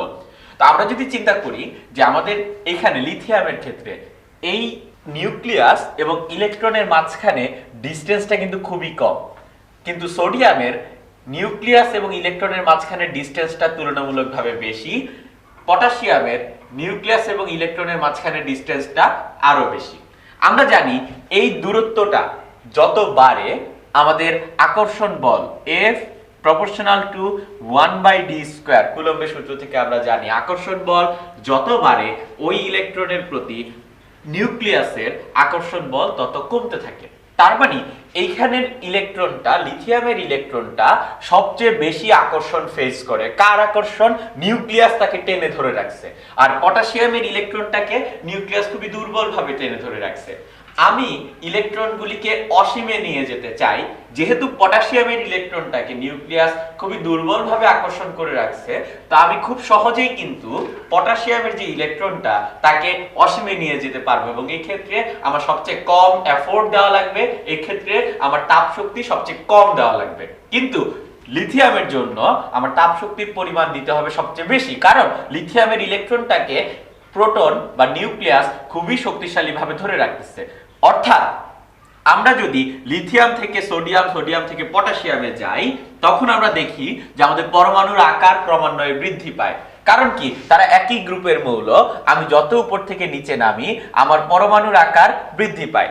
পরমাণুর আকার বৃদ্ধি পাওয়ার সাথে সাথে আমাদের আকর্ষণ বল কমতে থাকে এবং আকর্ষণ বল যত কমে তার বিপরীতমুখী আমার কাজ তত কম করা লাগে। অর্থাৎ আয়নীকরণ শক্তির পরিমাণ, আয়োনাইজেশন পটেনশিয়ালের পরিমাণ তত হ্রাস পায়। অর্থাৎ একই গ্রুপে উপর থেকে নিচে আমাদের আয়নীকরণ শক্তি ক্রমান্বয়ে হ্রাস পায়। আমরা যদি দেখি একই পর্যায়ে কি হয়, ফর এক্সাম্পল একই পর্যায়ে সোডিয়াম, ম্যাগনেসিয়াম, আমরা বলতে পারি aluminium, silicon dot dot dot আরো আছে, তৃতীয় পর্যায়ের মৌলগুলি নিলাম। আমরা জানি বাম থেকে ডানে আমি যত যাব আমার পরমাণুর আকার তত কমে। বাম থেকে ডানে শক্তিস্তর বৃদ্ধি পায় না, শক্তিস্তর একই থাকে, কিন্তু আয়ন বা চার্জ সংখ্যা বৃদ্ধি পায়, ফলে পরমাণুর আকার বা পারমাণবিক ব্যাসার্ধ কমে। পারমাণবিক ব্যাসার্ধ যদি কমে আমার আকর্ষণ বলের পরিমাণ কিন্তু বৃদ্ধি পায়। এই সূত্র অনুযায়ী পারমাণবিক আকার কমার সাথে সাথে আকর্ষণ বল বাড়ে এবং আকর্ষণ বল বৃদ্ধি পেলে আমরা বলতে পারি আমাদের আয়োনাইজেশন পটেনশিয়াল বা আয়নীকরণ শক্তির পরিমাণ বাড়ে। অর্থাৎ এখানে আমরা দুটো জিনিস দেখলাম, একই গ্রুপে উপর থেকে নিচে আমাদের আয়নীকরণ শক্তি কমে, একই গ্রুপে উপর থেকে নিচে যত নামবো আয়নীকরণ শক্তি তত কমবে, এবং একই পর্যায়ে আমি যত বাম থেকে ডানে যাব আমার আয়নীকরণ শক্তি তত বাড়বে। ইলেকট্রন আসক্তি এক প্রকার পর্যায়ভিত্তিক ধর্ম। এখন ইলেকট্রন আসক্তি বলতে আমরা কি বুঝাই, আগে আমরা সেই কথাটা একটু বলে নিই। যে এখানে একটা বিক্রিয়া আমরা দেখতে পাচ্ছি, ক্লোরিন প্লাস ইলেকট্রন, সেখান থেকে হচ্ছে ক্লোরাইড এবং ডেল্টা H = -600 কিলোজুল। তার মানে কি? ক্লোরিন একটা ইলেকট্রন যখন গ্রহণ করে ক্লোরাইড আয়ন হয় তখন 600 কিলোজুল তাপ শক্তি বিমুক্ত হচ্ছে। এটা একটা তাপ উৎপাদী বিক্রিয়া। ঠিক একইভাবে নিচের বিক্রিয়াটা যদি আমরা খেয়াল করি, ব্রোমিন প্লাস ইলেকট্রন, সেখান থেকে ব্রোমিন মাইনাস, ডেল্টা H হলো গিয়ে -550 কিলোজুল। ব্রোমিন একটা ইলেকট্রন গ্রহণ করে ব্রোমিন মাইনাস হচ্ছে 550 কিলোজুল তাপ শক্তি উৎপন্ন হচ্ছে। কেন তাপ শক্তিটা উৎপন্ন হচ্ছে সেটা বোঝার জন্য আমরা একটু এই দুইটা ডায়াগ্রাম খেয়াল করি। যে ক্লোরিন এবং ব্রোমিনের ডায়াগ্রাম এখানে আঁকা হচ্ছে, যে প্রতিটারই অসংখ্য শক্তি স্তর আছে আমরা ধরে নিলাম, বাট ক্লোরিনের ইলেকট্রন আছে প্রথম শক্তি স্তরে 2টা, দ্বিতীয় শক্তি স্তরে 8টা, তৃতীয় শক্তি স্তরে 7টা। আর ব্রোমিনের ইলেকট্রন আছে প্রথম শক্তি স্তরে 2টা, দ্বিতীয় শক্তি স্তরে 8টা, তৃতীয় শক্তি স্তরেও 8টা এবং চতুর্থ শক্তি স্তরে 7টা। এখন আমরা ধরলাম যে অসীমে কোনো একটা ইলেকট্রন আছে, সেই ইলেকট্রনটা যদি আস্তে আস্তে আস্তে আস্তে ক্লোরিনের ভিতর প্রবেশ করে, ক্লোরিনের অষ্টক পূর্ণ করে, তখন সে কি করলো? তখন সে বোরের মডেল অনুযায়ী উপরের শক্তি স্তর থেকে লাফ দিয়ে নিচের শক্তি স্তরে আসলো। এবং আমরা জানি যখন উপর শক্তি স্তর থেকে ইলেকট্রন লাফ দিয়ে নিচের শক্তি স্তরে আসে তখন তাপ উৎপন্ন হয়। সুতরাং এটা একটা তাপ উৎপাদী বিক্রিয়া। ইলেকট্রন আসক্তি একটা তাপ উৎপাদী বিক্রিয়া, আর আয়নীকরণ শক্তি যখন আমি চিন্তা করি সেটা কিন্তু একটা তাপহারী বিক্রিয়া। এটা আমরা একটু খেয়াল রাখবো। এখন আমরা বুঝতে চাই যে ইলেকট্রন আসক্তির গ্রুপ ভিত্তিক সম্পর্ক কি, অর্থাৎ একই গ্রুপে ইলেকট্রন আসক্তি আমরা কিভাবে চেঞ্জ করব। তো সেই ক্ষেত্রে আমাদের অ্যান্সারটা এরকম যে একই গ্রুপে যত আমি উপর থেকে নিচে যাই, যেমন ক্লোরিন ব্রোমিন এই দুটোর তুলনা আমি দেখতে চাচ্ছি, উপর থেকে যত আমি নিচে যাই তত আমার শক্তি স্তর বৃদ্ধি পায়, এবং শক্তি স্তর বৃদ্ধি পেলে আমার এই শক্তির পরিমাণটা কমতে থাকে। কেন কমতে থাকে সেটা একটু ব্যাখ্যা করি। ধরলাম ক্লোরিন এবং ব্রোমিন উভয়ের জন্যই আমার অসীম শক্তি স্তর হলো 15 নম্বর শক্তি স্তর। ওই 15 নম্বর শক্তি স্তর থেকে যখন ইলেকট্রনটা আমার ক্লোরিনের সর্বশেষ শক্তি স্তরে আসে, মানে হলো 15 নম্বর থেকে 3 নম্বরে আসে, তখন সে কয়টা ধাপ অতিক্রম করে? তখন সে ধাপ অতিক্রম করে গিয়ে 12টা। আর ব্রোমিনের জন্য যখন সে 15 নম্বর শক্তি স্তর থেকে সর্বশেষ শক্তি স্তর 4 নম্বরে আসে, তখন সে ধাপ অতিক্রম করে 11টা। কম পথ অতিক্রম করা লাগতেছে, কম জাম্প করা লাগতেছে, তার মানে সে অবশ্যই কম পরিমাণ শক্তি বিমুক্ত করবে। আর এখানে যেহেতু বেশি জাম্প করা লাগতেছে তাই এখানে বেশি শক্তি সে বিমুক্ত করে। এবং আমরা দেখি ক্লোরিনের জন্য আমাদের উৎপন্ন শক্তি হলো গিয়ে 600, আর ব্রোমিনের জন্য উৎপন্ন শক্তি হলো গিয়ে 550 কিলোজুল। অর্থাৎ আমরা বলতে পারি একই গ্রুপে উপর থেকে নিচে আমরা যত যাই আমাদের শক্তি স্তর সংখ্যা বৃদ্ধি পায়। শক্তি স্তর বৃদ্ধি পাওয়ার সাথে সাথে আমাদের অসীম থেকে আসা ইলেকট্রনের শক্তি স্তর অতিক্রম করার জন্য পথ কমতে থাকে, এবং পথ যত কমতে থাকে তত আমাদের নির্গত শক্তির পরিমাণ হ্রাস পায়, অর্থাৎ ইলেকট্রন আসক্তি হ্রাস পায়। অর্থাৎ উপর থেকে নিচে আমরা দেখব আমাদের ইলেকট্রন আসক্তির মান ক্রমান্বয়ে কমে। সুতরাং হ্যালোজেন গ্রুপের জন্য আমাদের সিকোয়েন্সটা হওয়া উচিত ফ্লোরিনের সবচেয়ে বেশি, এরপরে ক্লোরিনের, এরপরে ব্রোমিনের এবং এরপরে আয়োডিনের। বাট এখানে একটা সমস্যা হয়, আমাদের অ্যাকচুয়াল সিকোয়েন্সটা হলো ক্লোরিনের ইলেকট্রন আসক্তি সবচেয়ে বেশি, এরপরে ফ্লোরিন, এরপরে ব্রোমিন, এরপরে আয়োডিন। বুঝাই যাচ্ছে এখানে ফ্লোরিন এবং ক্লোরিনের কিছু একটা ব্যতিক্রম হচ্ছে। নরমাল নিয়ম যেটা, সেই নিয়ম হিসেবে না করে অন্য কোনো একটা সমস্যা হচ্ছে ফ্লোরিন এবং ক্লোরিনের মাঝখানে। এবং সেটা বোঝার জন্য আমরা যদি এখন এই ক্লোরিন এবং এই ফ্লোরিনের ডায়াগ্রাম দুটো খেয়াল করি তাহলে আমরা বুঝতে পারবো যে অ্যাকচুয়ালি সমস্যাটা কি। আমরা যেটা বললাম যে ক্লোরিনের জন্য একটা ইলেকট্রন 15 নম্বর শক্তি স্তর থেকে যখন 3 নম্বর শক্তি স্তরে আসে সে 12টা শক্তি স্তর অতিক্রম করে। ফ্লোরিনের জন্য সে 15 নম্বর থেকে 2 নম্বর শক্তি স্তরে আসবে এবং সে মোট 13টা শক্তি স্তর অতিক্রম করবে। তার অতিক্রান্ত দূরত্ব বেড়ে যাচ্ছে, তার মানে নির্গত শক্তি, সে যতটুকু শক্তি ছেড়ে দিবে সে শক্তির পরিমাণ কিন্তু ক্রমান্বয়ে বাড়বে। কিন্তু আমরা যদি বিক্রিয়াটা দেখি যে ক্লোরিন এবং ফ্লোরিনের বিক্রিয়া, এই দুইটা বিক্রিয়া আমরা দেখতে পাচ্ছি ক্লোরিন সে 600 কিলোজুল তাপ শক্তি বিমুক্ত করে, আর ফ্লোরিন সে 575 কিলোজুল তাপ শক্তি বিমুক্ত করে। ফ্লোরিন কেন কম তাপ শক্তি বিমুক্ত করছে? তার তো উৎপন্ন তাপ শক্তি আরো বেশি হওয়ার কথা, কারণ তার অতিক্রান্ত দূরত্ব বেশি, তার বোর মডেল অনুযায়ী নির্গত শক্তির পরিমাণও বেশি হওয়ার কথা। বাট এখানে ফ্লোরিনের আকার এবং তার চার্জ ঘনত্ব অনেক গুরুত্বপূর্ণ ভূমিকা রাখে। ফ্লোরিনের আকার খুবই ছোট এবং তার আয়ন যতটুকু আছে সেখান থেকে আমরা বলতে পারি তার আয়নের ঘনত্ব বা তার চার্জ ঘনত্ব বা তার ইলেকট্রনের ঘনত্ব অনেক বেশি। যখন আমরা ইলেকট্রন আসক্তি চিন্তা করছি, আমাদের অসীম থেকে একটা ইলেকট্রন ফ্লোরিনের অনেক বেশি ঘন ইলেকট্রন বিশিষ্ট জায়গায় প্রবেশ করে। একটা ইলেকট্রন যখন ইলেকট্রনের ঘনত্বের ভিতর প্রবেশ করতে চায় তখন সে বিকর্ষণের সম্মুখীন হয় এবং ওই বিকর্ষণের বিরুদ্ধে কিছু পরিমাণ কাজ করা লাগে। অর্থাৎ যদি এখানে বিকর্ষণ টিকর্ষণ কিছু না থাকতো তাহলে আমরা ধরতে পারি যে আনুমানিক 650 কিলোজুল তাপ তার তৈরি হতো, কিন্তু আমি পাচ্ছি 575 কিলোজুল তাপ। বাকি 75 কিলোজুল তাপ কই যায়? বাকি 75 কিলোজুল তাপ ফ্লোরিনের এই ইলেকট্রন ঘনত্বের যেই বিকর্ষণ বল কাজ করে, ওই ইলেকট্রনটাকে ঢুকতে যেই বিকর্ষণ বল বাধা দেয়, সেই বিকর্ষণ বল অতিক্রম করতে আবার কিছু পরিমাণ কাজ করা লাগে। দ্যাটস ওয়াই আমাদের ইলেকট্রনটা প্রবেশ করার সময় যতটুকু তাপশক্তি উৎপন্ন করার কথা তার চেয়ে একটু কম তাপশক্তি উৎপন্ন করে। অর্থাৎ আমরা যেটা বলতে চাচ্ছি সেটা হলো ইলেকট্রন আসক্তির ক্রম একটা গ্রুপ থেকে উপর থেকে নিচে ক্রমান্বয়ে কমে। ইলেকট্রন আসক্তি গ্রুপের উপরে সবচেয়ে বেশি, যত নিচে নামবো ইলেকট্রন আসক্তি তত কমতে থাকে। ব্যতিক্রম দেখায় ফ্লোরিন এবং ক্লোরিন, কারণ ফ্লোরিনের চার্জ ঘনত্ব অনেক বেশি, ফ্লোরিনের আকার ছোট, দ্যাটস ওয়াই তার চার্জ ঘনত্ব ইলেকট্রনের ঘনত্ব অনেক বেশি, এবং এই কারণেই যখন একটা ইলেকট্রন প্রবেশ করতে চায় সে বিকর্ষণের সম্মুখীন হয় এবং সেই বিকর্ষণ বল কাটানোর জন্য কিছু শক্তি খরচ হয়। তাই আমাদের ক্রমটা দাঁড়ায় ক্লোরিনের ইলেকট্রন আসক্তি সবচেয়ে বেশি, এরপরে ফ্লোরিন, এরপরে ব্রোমিন, এরপরে আয়োডিন। তড়িৎ ঋণাত্মকতা নিয়ে আমরা আলোচনা করব। তড়িৎ ঋণাত্মকতা আমাদের আরেক প্রকার পর্যায়ভিত্তিক ধর্ম, এবং তড়িৎ ঋণাত্মকতা বলতে আমরা বুঝাই যে সমযোজী বন্ধনে শেয়ারকৃত ইলেকট্রনকে নিজের দিকে আকর্ষণ করার যে ক্ষমতা, ইলেকট্রনকে নিজের দিকে টেনে নেওয়ার যে ক্ষমতা, তাকে আমরা বলি তড়িৎ ঋণাত্মকতা।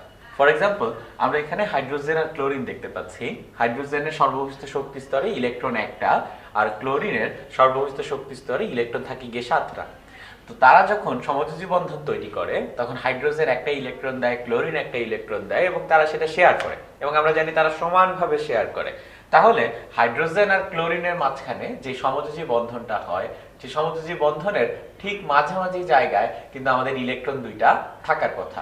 হাইড্রোজেন আর ক্লোরিনের ইলেকট্রন দুইটাই ঠিক মাঝামাঝি জায়গায় থাকার কথা, কিন্তু দেখা যায় আমাদের ইলেকট্রনগুলি ক্লোরিনের দিকে বেশি পরিমাণে ঝুঁকে থাকে, ক্লোরিনের দিকে বেশি পরিমাণে হেলে থাকে। এর কারণ হলো যে সমযোজী বন্ধনে যুক্ত অবস্থায় ক্লোরিনের ধর্ম বা ক্লোরিনের এই ক্ষমতাটা অনেক বেশি যে সে হাইড্রোজেনের ইলেকট্রনকে নিজের দিকে আকর্ষণ করে, এবং এই আকর্ষণ করার পিছনে একমাত্র উদ্দেশ্য যেটা, সেটা হলো গিয়ে স্থিতিশীলতা অর্জন করা, অষ্টক কাঠামো তৈরি করা। ক্লোরিনের সর্ববহিষ্ঠ শক্তি স্তরে 7টা ইলেকট্রন আছে, সে যদি সামহাউ আরেকটা ইলেকট্রন পায় তাহলে তার অষ্টক কাঠামো অর্জন হয়। এই জন্য সেই আশায় সে হাইড্রোজেনের ইলেকট্রনকে নিজের দিকে আকর্ষণ করে। হাইড্রোজেন আর ক্লোরিনের ভিতর ক্লোরিনের তড়িৎ ঋণাত্মকতা বেশি, এই জন্য দেখা যায় আমাদের সমযোজী বন্ধনের যে বন্ধনজোড় ইলেকট্রন সেগুলি ক্লোরিনের দিকে শিফটেড হয়ে থাকে। ঠিক একইভাবে আমরা যদি এখানে চিন্তা করি যে ক্লোরিন ক্লোরিন, এখানে সমযোজী বন্ধনে বন্ধনজোড় ইলেকট্রন দুইটা, এবং সেগুলি ঠিক মাঝামাঝি জায়গায় থাকবে, কারণ দুইটা ক্লোরিনেরই তড়িৎ ঋণাত্মকতা সমান, এবং তড়িৎ ঋণাত্মকতা সমান হওয়ার কারণে যেটা হয় দুইজনেই সমানভাবে ইলেকট্রনকে টানে, কেউ বেশি টানতে পারে না, কেউ কম টানতে পারে না, ইলেকট্রনগুলি ঠিক মাঝামাঝি জায়গায় অবস্থান করে। তা আমরা যদি এখন পর্যায় সারণী থেকে পর্যায়ভিত্তিক ধর্ম অনুযায়ী চিন্তা করি যে আমরা যদি একই পর্যায়ে বাম থেকে ডানে যাই বা একই গ্রুপে উপর থেকে নিচে আসি, তাহলে আমাদের তড়িৎ ঋণাত্মকতা কিভাবে চেঞ্জ হবে। চিন্তা করি আমরা একটা পর্যায়ে যত আমি বাম থেকে ডানে যাচ্ছি, আমরা যদি খেয়াল করি ইলেকট্রন বিন্যাসটা, আমরা কিন্তু তত অষ্টকের কাছাকাছি যাই। অর্থাৎ গ্রুপ 1 এর একটা মৌল যদি অষ্টক পূর্ণ হতে চায় ইলেকট্রন গ্রহণের মাধ্যমে, তাকে কিন্তু 7টা ইলেকট্রন গ্রহণ করা লাগে। আর গ্রুপ 17, যেটা কিনা আগে গ্রুপ 7A হিসেবে আমরা জানতাম, সেই গ্রুপের কোন একটা মৌল যদি অষ্টক পূর্ণ হতে চায় তাহলে কিন্তু তাকে জাস্ট একটা ইলেকট্রন গ্রহণ করলেই হচ্ছে। তো সেই দিক থেকে আমরা বলি যে আমরা যত বাম থেকে ডানে যাই আমাদের কাঠামোটা অষ্টক কাঠামোর কাছাকাছি হতে থাকে, ফলে ইলেকট্রনকে নিজের দিকে আকর্ষণ করার ক্ষমতা বাড়তে থাকে। অর্থাৎ আমরা যত বাম থেকে ডানে যাব আমাদের তড়িৎ ঋণাত্মকতা ক্রমাগত বৃদ্ধি পায়। এবং উপর থেকে নিচে যদি আমি যাইতে থাকি, আমি যত উপর থেকে নিচে যাই আমাদের পরমাণুর আকার কন্টিনিউয়াসলি বাড়তে থাকে।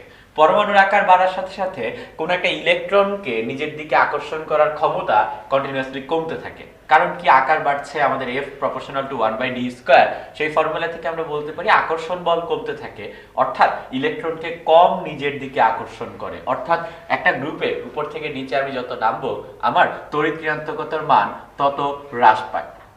তো এই লজিকগুলি যদি আমরা ইমপ্লাই করি, আমরা সেখান থেকে বুঝতে পারি যে আমাদের সবচেয়ে বেশি তড়িৎ ঋণাত্মক মৌল সেটা হবে গিয়ে ফ্লোরিন, আর সবচেয়ে কম তড়িৎ ঋণাত্মক মৌল হলো গিয়ে ফ্রান্সিয়াম, এবং আমরা বলি ফ্রান্সিয়াম সবচেয়ে বেশি তড়িৎ ধনাত্মক মৌল। নিষ্ক্রিয় গ্যাসের তড়িৎ ঋণাত্মকতা আমরা ধরে নিই 0, কারণ নিষ্ক্রিয় গ্যাস আগের থেকে অষ্টকপূর্ণ। নিষ্ক্রিয় গ্যাসের তড়িৎ ঋণাত্মকতা ঠিক যেরকম ভাবে 0, নিষ্ক্রিয় গ্যাসের ইলেকট্রন আসক্তিও একই রকম ভাবে 0, বাট নিষ্ক্রিয় গ্যাসের আয়নীকরণ শক্তি অনেক হাই। তো এই নিষ্ক্রিয় গ্যাসের এই তিনটা ক্যারেক্টারিস্টিক্স আমরা একটু ভালো মতো খেয়াল রাখলে হয়তো আমরা কিছু এমসিকিউ সলভ করতে পারবো।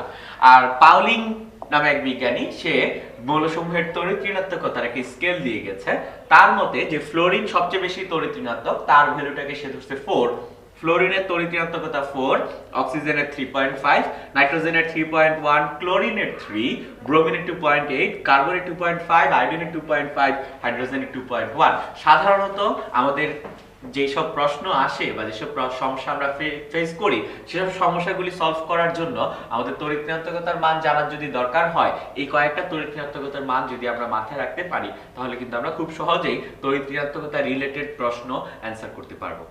তা আমরা এখন পরমাণুর আকার নিয়ে আলোচনা শেষ করার পর পরমাণুর আয়নের আকার নিয়ে একটু কথাবার্তা বলবো। ফর এক্সাম্পল, আমাদের এই 4টা আয়ন দেওয়া আছে, sodium plus, fluorine minus, oxygen 2 minus, nitrogen 3 minus. তো এই 4টা আয়নের ভিতর আমাদেরকে খুঁজে বের করা লাগবে যে কার আকার সবচেয়ে বড় বা কার আকার সবচেয়ে ছোট বা তাদের সিকোয়েন্সটা কি। তো আমরা যদি একটু খেয়াল করি, এই সোডিয়ামেরও কিন্তু সর্ববহিস্থ শক্তি স্তর 2 সোডিয়াম প্লাসের, ফ্লোরিন মাইনাসেরও সর্ববহিস্থ শক্তি স্তর 2, অক্সিজেন মাইনাসেরও সর্বশেষ শক্তি স্তর 2, নাইট্রোজেন 3 মাইনাসেরও সর্বশেষ শক্তি স্তর 2। মানে সবগুলি কিন্তু আমাদের দ্বিতীয় শক্তি স্তরে চলে আসছে যখন আমরা আয়ন নিয়ে চিন্তা করতেছি, এবং সবগুলোই কিন্তু আমাদের নিষ্ক্রিয় গ্যাসের কাঠামো বিশিষ্ট অষ্টকপূর্ণ কাঠামো। এখন এই 4টার ভিতর কার আয়নিক রেডিয়াস বেশি বা কার আয়নিক রেডিয়াস কম, এটা পিওরলি ডিপেন্ড করে যে আমাদের এফ এর মানের উপর।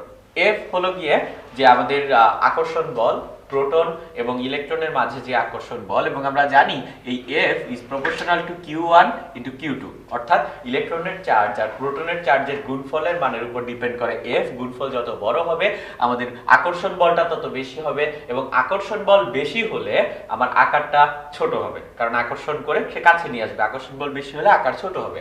এখন আমরা যদি এদের প্রোটন সংখ্যা চিন্তা করি, সোডিয়ামের ভিতর প্রোটন আছে গিয়ে 11টা, ফ্লোরিনের ভিতর প্রোটন আছে 9টা, অক্সিজেনের প্রোটন আছে 8টা, নাইট্রোজেনের প্রোটন আছে 7টা। প্রোটন সংখ্যা বা পারমাণবিক সংখ্যা আমরা লিখতেই পারি। আর ইলেকট্রন সংখ্যা আমরা একটু হিসাব করে বসাবো। যেমন আমাদের সোডিয়াম প্লাস, এই সোডিয়াম প্লাসের ইলেকট্রন সংখ্যা হবে গিয়ে 10টা, ফ্লোরিন মাইনাস তার ইলেকট্রন সংখ্যা 10টা, অক্সিজেন 2 মাইনাসের ইলেকট্রন সংখ্যা 10টা, নাইট্রোজেন 3 মাইনাসেরও ইলেকট্রন সংখ্যা 10টা। এখন যদি আমি Q1 Q2 বের করি, Q1 Q2 মানে ইলেকট্রন আর প্রোটনের চার্জ সংখ্যার গুণফল, সেখান থেকে আমি দেখব সোডিয়াম প্লাসের ভ্যালু আসতেছে 110, ফ্লোরিনের হলো গিয়ে 90, অক্সিজেনের হলো গিয়ে 80, আর নাইট্রোজেনের Q1 Q2 এর গুণফল আনুমানিক 70। তো আমরা যেই ফর্মুলা জানি কুলম্বের, সেটা হলো গিয়ে F is proportional to Q1 into Q2, অর্থাৎ আমাদের এই 4টার ভিতর শুধুমাত্র সোডিয়াম প্লাসের প্রোটন আর ইলেকট্রনের মাঝে আকর্ষণ বলের পরিমাণ সবচেয়ে বেশি হবে, কারণ এখানে চার্জের গুণফলের প্রোডাক্টের ভ্যালুটা সবচেয়ে বেশি। সুতরাং আমাদের ফোর্স, অ্যাট্রাকটিভ ফোর্স সোডিয়াম প্লাসেরটা সবচেয়ে বেশি, আর সবচেয়ে কম হলো গিয়ে আমাদের নাইট্রোজেনেরটা। যেহেতু ওইটার আকর্ষণ বল সবচেয়ে বেশি তাই ওইটার আকারটা সবচেয়ে ছোট, আর যেহেতু এটার আকর্ষণ বল সবচেয়ে কম এটার আকার সবচেয়ে বড় হবে। সুতরাং আমরা যদি আকারের ক্রম ব্যাখ্যা করি, আমাদের নাইট্রোজেন 3 মাইনাসের আকার সবচেয়ে বড়, আর সবচেয়ে ছোট হলো গিয়ে সোডিয়াম প্লাসের আকার, এবং অক্সিজেনের আকার ফ্লোরিনের থেকে বড়। এবং এটাই হলো গিয়ে আমাদের অ্যান্সার, যে আকারের ক্রম অনুযায়ী যদি আমরা সাজাই, সবচেয়ে ছোট হলো সোডিয়াম প্লাস আর সবচেয়ে বড় হলো নাইট্রোজেন 3 মাইনাস। এবং এটার ব্যাখ্যা কি? ব্যাখ্যা হলো গিয়ে আকর্ষণ বল দিয়ে আমরা দিব। আকর্ষণ বল ডিপেন্ড করে ইলেকট্রন এবং প্রোটনের সংখ্যার উপর। যার ইলেকট্রন এবং প্রোটনের সংখ্যার গুণফলের মান বেশি তার আকর্ষণ বল বেশি, তার আকার তত ছোট। আমরা সমযোজী বন্ধন নিয়ে আলোচনা করব। সমযোজী বন্ধন কিভাবে হয় এ সম্পর্কে আমাদের প্রত্যেকেরই ধারণা আছে। যখন দুটি পরমাণু পরস্পর ইলেকট্রন শেয়ারের মাধ্যমে কোনো বন্ধন তৈরি করে তখন তাকে আমরা বলি সমযোজী বন্ধন। তো সমযোজী বন্ধন মূলত দুই প্রকার, একটা হলো গিয়ে সিগমা বন্ধন, একটা হলো গিয়ে পাই বন্ধন। তো সিগমা বন্ধন আর পাই বন্ধনের পার্থক্য হলো যে দুইটা অরবিটাল কিভাবে অধিক্রমণ করছে তার উপর নির্ভর করে সিগমা এবং পাই বন্ধনের পার্থক্য। অধিক্রমণ করা বলতে কি বোঝায়? যে সাপোজ আমার কাছে একটা অরবিটাল আছে এবং ওই অরবিটালে একটা ইলেকট্রন আছে, আরেকটা অরবিটাল তাতেও একটা ইলেকট্রন। এখন এই দুইটা অরবিটাল একে অপরের সাথে ধাক্কা খেলো। দুইটা অরবিটাল যখন একে অপরের সাথে ধাক্কা খেলো তখন দুইটা অরবিটালের যে ইলেকট্রনগুলো সেগুলো একে অপরের সাথে মিলেমিশে গেল, এবং ইলেকট্রন মেলামেশার মাধ্যমে আমরা একটা বন্ধন পাচ্ছি। ওই যে ইলেকট্রন অরবিটালগুলি ধাক্কা খেলো, ইলেকট্রনগুলি মিশলো, এই ঘটনাটাকে আমরা বলি অধিক্রমণ হওয়া বা ওভারল্যাপিং হওয়া। এই যে অধিক্রমণ বা ওভারল্যাপিং বা অরবিটালগুলোর মধ্যে ধাক্কাধাক্কি, এই জিনিসটা কয়েকভাবে হতে পারে, মূলত দুইভাবে হয়। যখন দুইটা অরবিটাল একদম সামনাসামনি অধিক্রমণ করে, দুইটা অরবিটাল যখন সামনাসামনি ধাক্কা খায়, তখন তাদের মাঝখানে যে অধিক্রমণ হয়, তাদের ফলে যে বন্ধন তৈরি হয়, তাকে আমরা বলি সিগমা বন্ধন। এবং আমরা সিগমা বন্ধনের ডেফিনেশনে দেখব, দুটি অরবিটাল যখন একই অক্ষ বরাবর সামনাসামনি অধিক্রমণ করে, তখন তাদের মাঝে যে বন্ধন তৈরি হয়, তাকে আমরা বলি সিগমা বন্ধন। যেমন এখানে আমরা তিনটা উদাহরণ দেখতে পাচ্ছি। প্রথম উদাহরণে একই অক্ষ বরাবর একটা গোল এস অরবিটাল এবং আরেকটা গোল এস অরবিটাল তারা সামনাসামনি অধিক্রমণ করতেছে, মানে ধাক্কা খাচ্ছে। ধাক্কা খাওয়ার ফলে যেটা হচ্ছে, আমার এই এস অরবিটালে সাপোজ একটা ইলেকট্রন ছিল, এই এস অরবিটালে একটা ইলেকট্রন আছে, তারা ইলেকট্রনগুলো মিলে আমাদের একটা বন্ধন তৈরি করতেছে। আমরা জানি একটা সমযোজী বন্ধনে মূলত দুইটা ইলেকট্রন থাকে এবং ওই ইলেকট্রনগুলোকে আমরা বলি বন্ধন জোড় ইলেকট্রন। এবং আমরা দুইটা এস অরবিটাল যখন অতিক্রমণ করে সেখান থেকে যে বন্ধনটা পাই সেটা হলো একটা এস এস সিগমা বন্ধন, একটা সিগমা বন্ধন আমরা পাচ্ছি। এরপর আমরা যে উদাহরণটা দেখাচ্ছি সেটা হলো একটা পি অরবিটাল এবং আরেকটা পি অরবিটাল, তারা যখন সামনাসামনি অধিক্রমণ করছে একই অক্ষ বরাবর, সেখান থেকে আমি একটা বন্ধন পাচ্ছি। এই বন্ধনটা হলো গিয়ে আমার একটা সিগমা বন্ড এবং এই বন্ধনটা হলো একটা পি পি সিগমা বন্ড। কেন পি পি সিগমা বন্ড? কারণ একটা পি অরবিটাল আর একটা পি অরবিটালের মাঝখানে আমি বন্ধনটা পাচ্ছি। আর সর্বশেষ যে উদাহরণটা আমি দেখতে পাচ্ছি, সেখানে আমার একটা এস অরবিটালের সাথে একটা পি অরবিটালের অধিক্রমণ হচ্ছে এবং সেখান থেকে আমি পাচ্ছি এস পি সিগমা বন্ড। এখন এই যে তিন রকম sigma bond, S S P P S P, এই তিন রকম সিগমা বন্ধনের ভিতর সবচেয়ে বেশি শক্তিশালী সিগমা বন্ড হলো গিয়ে আমাদের পি পি সিগমা বন্ড। এটা হলো গিয়ে আমাদের সবচেয়ে বেশি শক্তিশালী সিগমা বন্ড এবং এখানে ওভারল্যাপিং এর মাত্রা সবচেয়ে বেশি হয়। আমরা যদি এখন পাই বন্ধন নিয়ে চিন্তা করি, সিগমা বন্ধনে আমরা কি বললাম? দুইটা অরবিটাল যখন একই অক্ষ বরাবর সামনাসামনি অধিক্রমণ করে, তখন তাকে আমরা বলি সিগমা বন্ড তৈরি করে।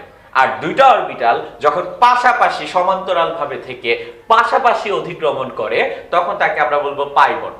এবং পাই বন্ড তৈরি হওয়ার জন্য অরবিটালগুলো আগের থেকেই সিগমা বন্ড দিয়ে যুক্ত থাকা লাগবে। ফর এক্সাম্পল, আমরা এখানে দুটো কার্বন পরমাণু দেখতে পাচ্ছি।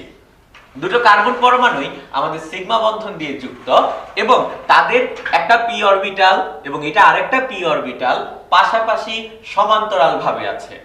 এখন এই অরবিটাল যখন ওভারল্যাপিং করে, এই অরবিটাল দুইটা যখন ওভারল্যাপিং করে, তখন আমরা আউটপুট পাবো কার্বন এবং কার্বন তাদের মাঝখানে আগের থেকেই একটা সিগমা বন্ড ছিল এবং অরবিটালের ওভারল্যাপিং এর ফলে আমরা নতুন একটা বন্ধন পাবো এবং এটা হলো গিয়ে আমাদের পাই বন্ড। এখন অনেকের মনে আমাদের প্রশ্ন জাগে যে উপরে একটা বন্ধন পাবো, নিচে একটা বন্ধন পাবো। ব্যাপারটা কিন্তু এরকম না। কারণ হলো যে আমাদের এই টোটালটা একটা অরবিটাল এবং এই টোটাল অরবিটালে আমার ইলেকট্রন আছে গিয়ে একটা, এবং আমার এখানেও টোটালটা একটা অরবিটাল এবং এখানেও আমার ইলেকট্রন আছে গিয়ে একটা। তো আমার যখন ওভারল্যাপিং হবে উপরে এবং নিচে দুই জায়গায় ওভারল্যাপিং এর ফলে আমার মোট দুইটা ইলেকট্রন আমি পাবো এবং ওই দুইটা ইলেকট্রন মিলে আমার নতুন বন্ধন তৈরি করবে একটা এবং সেটা হলো গিয়ে আমার পাই বন্ড। অর্থাৎ কার্বন কার্বন ডাবল বন্ডে আমার পাই বন্ড হলো গিয়ে একটা এবং সিগমা বন্ড হলো গিয়ে একটা। ঠিক একই ভাবে আমি যদি বলি কার্বন কার্বন ট্রিপল বন্ড, সেই কার্বন কার্বন ট্রিপল বন্ডের ভিতর আমাদের সিগমা বন্ড হলো একটা আর বাকি দুটো হলো গিয়ে আমাদের পাই বন্ড। সিগমা বন্ড একটা, পাই বন্ড দুইটা। যদি আমার কার্বন কার্বন সিঙ্গেল বন্ড থাকে বা যে কোনো সিঙ্গেল বন্ড থাকে, কার্বন হাইড্রোজেন সিঙ্গেল বন্ড থাকে, এই সিঙ্গেল বন্ডগুলিকে আমরা বলি গিয়ে সিগমা বন্ধন। অর্থাৎ আমরা যেই নরমাল কনসেপ্ট দ্বারা করাতে পারি, সমযোজী বন্ধন দুই প্রকার, সিগমা বন্ধন, পাই বন্ধন। সিগমা বন্ধন হলো পৃথিবীর সকল একক বন্ধন, যত একক বন্ধন আছে সবগুলিকে আমরা সিগমা বন্ধন বলি। যদি কোথাও ডাবল বন্ড বা ট্রিপল বন্ড থাকে তার ভিতরেও সিগমা বন্ড থাকে, বাট সিগমা বন্ড থাকে সবসময় একটা। অর্থাৎ আমি যদি একটা প্রশ্ন করি যে ফর এক্সাম্পল কার্বন ডাইঅক্সাইডের স্ট্রাকচার এরকম, এখানে আমাদের সিগমা বন্ধন কয়টা? আমি খেয়াল করব এখানে ডাবল বন্ড আছে, ডাবল বন্ডের ভিতর একটা সিগমা বন্ড, এখানে ডাবল বন্ড আছে, ডাবল বন্ডের ভিতর একটা সিগমা বন্ড, এখানে আমাদের সিগমা বন্ড দুইটা এবং বাকি যে দুইটা বন্ড আমরা দেখতে পাচ্ছি ওই দুইটা বন্ড হলো গিয়ে আমাদের পাই বন্ড। ঠিক একইভাবে আমরা যে কোনো যৌগে কয়টা সিগমা বন্ড আছে, কয়টা পাই বন্ড আছে সেটা খুঁজে বের করব।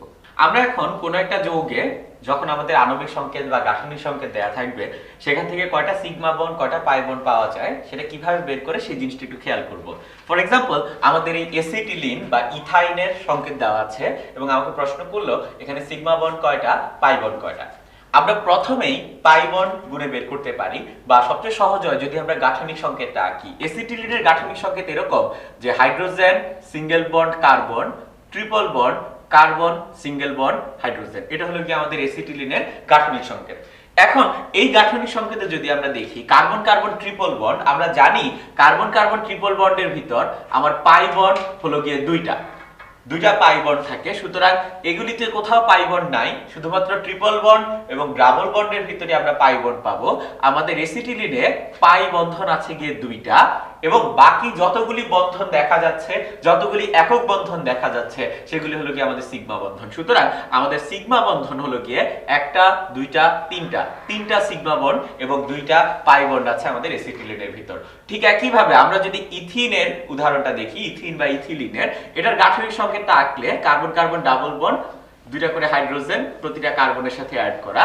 তো আমরা জানি কার্বন কার্বন দ্বিবন্ধনের ভিতর আমাদের পাই বন্ধন থাকে একটা, সুতরাং এখানে পাই বন্ড জাস্ট একটা, আর বাকি সবগুলি আমাদের সিগমা বন্ড। আমি যদি খুঁজি আমাদের সিগমা বন্ড কয়টা আছে, 1 2 3 4 5টা সিঙ্গেল বন্ড আছে। সুতরাং আমাদের সিগমা বন্ড, এখানে আমাদের পাই বন্ড একটা আর আমাদের সিগমা বন্ড হলো গিয়ে 5টা। আর লাস্টে যদি প্রশ্ন করে কার্বন কার্বন দ্বিবন্ধনে কয়টা সিগমা কয়টা পাই, জাস্ট দ্বিবন্ধনের কথা আমাদের আলোচনা করতে বলছে, দ্যাটস ওয়াই আমরা বলবো আমাদের সিগমা বন্ড একটা, পাই বন্ড একটা। এখন যদি আমরা এই উদাহরণটা খেয়াল করি, এই উদাহরণে আমাদেরকে প্রশ্ন করলো যে আমাদের সিগমা বন্ড কয়টা, পাই বন্ড কয়টা, তখন আমরা যেটা করব, আমরা গাঠনিক সংকেতটা লিখে নিতে পারি, অথবা আমরা আগে পাই বন্ধন কোথায় কোথায় আছে সেটা লোকেট করি। আমাদের পাই বন্ধন আছে কার্বন কার্বন দ্বিবন্ধনে, এখানে একটা পাই বন্ড আছে, এবং কার্বন কার্বন ট্রিপল বন্ডে আমাদের দুইটা পাই বন্ড আছে। সুতরাং আমাদের মোট পাই বন্ধন হলো গিয়ে 3টা এই সংকেতে। আর বাকি যতগুলি বন্ধন আমরা দেখব বা যতগুলি বন্ধন আছে সবগুলি বন্ধনই হলো গিয়ে আমাদের সিগমা বন্ধন। এবং কয়টা সিগমা বন্ধন আছে এটা এইভাবে চিন্তা করব, এখানে কার্বন 3টা হাইড্রোজেনের সাথে যুক্ত এবং প্রতিটা হাইড্রোজেনের সাথে সে সিগমা বন্ড দিয়ে যুক্ত আছে। সুতরাং এই কার্বন হাইড্রোজেনে এখানে আমাদের 3টা সিগমা বন্ড আছে, এখানে একটা সিগমা বন্ড আমি দেখতেই পাচ্ছি। কার্বন হাইড্রোজেনের এখানে একটা সিগমা বন্ড আছে, একটা সিগমা বন্ড আমি দেখতে পাচ্ছি। কার্বন হাইড্রোজেনে একটা সিগমা বন্ড আছে, একটা সিগমা বন্ড আমি দেখতে পাচ্ছি। এখানে একটা সিগমা বন্ড আছে এবং এখানে কার্বন হাইড্রোজেনে আমার একটা সিগমা বন্ড আছে। তো আমি যদি সবগুলি যোগ করি তাহলে আমরা পাবো 3 5 3 8 2 10টা। আমরা পাবো গিয়ে মোট সিগমা বন্ড হলো গিয়ে আমাদের 10টা। অরবিটাল সংকরণ খুবই গুরুত্বপূর্ণ একটা ধারণা। আমরা অরবিটাল সংকরণ নিয়ে অনেক ডিটেইলসে আলোচনা করব। আগে আমরা জেনে নেই যে অরবিটাল সংকরণ বলতে অ্যাকচুয়ালি কি বোঝায়। তো আমাদের বইয়ের যে ডেফিনেশনটা দেওয়া সেটা এখানে লিখলাম আমি, যে কোনো মৌলের পরমাণুর সর্বশেষ শক্তি স্তরের অরবিটাল সমূহ থেকে সমান সংখ্যক এবং সমান শক্তির নতুন অরবিটাল তৈরির যে পদ্ধতি তাকে আমরা বলি সংকরণ বা হাইব্রিডাইজেশন। মানে হলো যে আমাদের যে অরবিটাল সমূহ আছে, S orbital, P orbital, D orbital, এগুলি শক্তি কিন্তু সমান না। এবং আমরা এখানে উদাহরণ দেওয়ার জন্য একটা কার্বন নিলাম। কার্বনকে যখন আমরা এক্সাইটেড করি, কার্বনের ইলেকট্রন বিন্যাস হয় এরকম যে 1s2 2s1 2px1 2py1 2pz1। এখন তার সর্ববহিস্থ শক্তি স্তর হলো গিয়ে এই আমি লাল দিয়ে যতটুকু মার্ক করলাম ততটুকু, অর্থাৎ দ্বিতীয় শক্তি স্তরটা তার সর্ববহিস্থ শক্তি স্তর। তার দুইটা শক্তি স্তর, প্রথম শক্তি স্তর, দ্বিতীয় শক্তি স্তর, এটা তার সর্ববহিস্থ শক্তি স্তর। এবং আমি দেখতে পাচ্ছি তার সর্ববহিস্থ শক্তি স্তরে আমাদের অরবিটাল আছে গিয়ে 4টা। একটা হলো গিয়ে 2s অরবিটাল, একটা 2px অরবিটাল, একটা 2py অরবিটাল, একটা হলো গিয়ে 2pz অরবিটাল। এই 4টা অরবিটালের আমি ছবি আঁকলাম এবং দেখেই বুঝতে পারতেছি যে 4টা অরবিটালের শক্তি কিন্তু সেম না। একটা গোলক আকৃতির, একটা ডাম্বেল আকৃতির এক্স অক্ষ বরাবর, একটা ডাম্বেল আকৃতির ওয়াই অক্ষ বরাবর, একটা ডাম্বেল আকৃতির জেড অক্ষ বরাবর।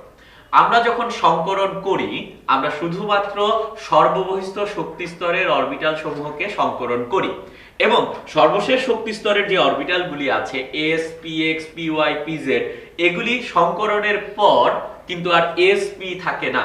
এগুলি সংকরণের পরে আমরা এদেরকে চিন্তা করি ψ1 ψ2 ψ3 ψ4 নামে, এবং ψ দিয়ে আমরা অরবিটাল ইন্ডিকেট করি। ψ মানে হলো গিয়ে অরবিটাল। এখন আমরা দেখতে পাচ্ছি যে সংকরণের আগে আমাদের যে অরবিটাল গুলো ছিল তাদেরকে আমরা বলি গিয়ে বিশুদ্ধ অরবিটাল বা অসংকরিত অরবিটাল। যেদেরকে আমি সংকরণ করি নাই তাদেরকে আমরা বলি বিশুদ্ধ অরবিটাল। আর সংকরণের পর আমরা যে অরবিটাল সমূহ পাই তাদেরকে আমরা বলি গিয়ে সংকর অরবিটাল।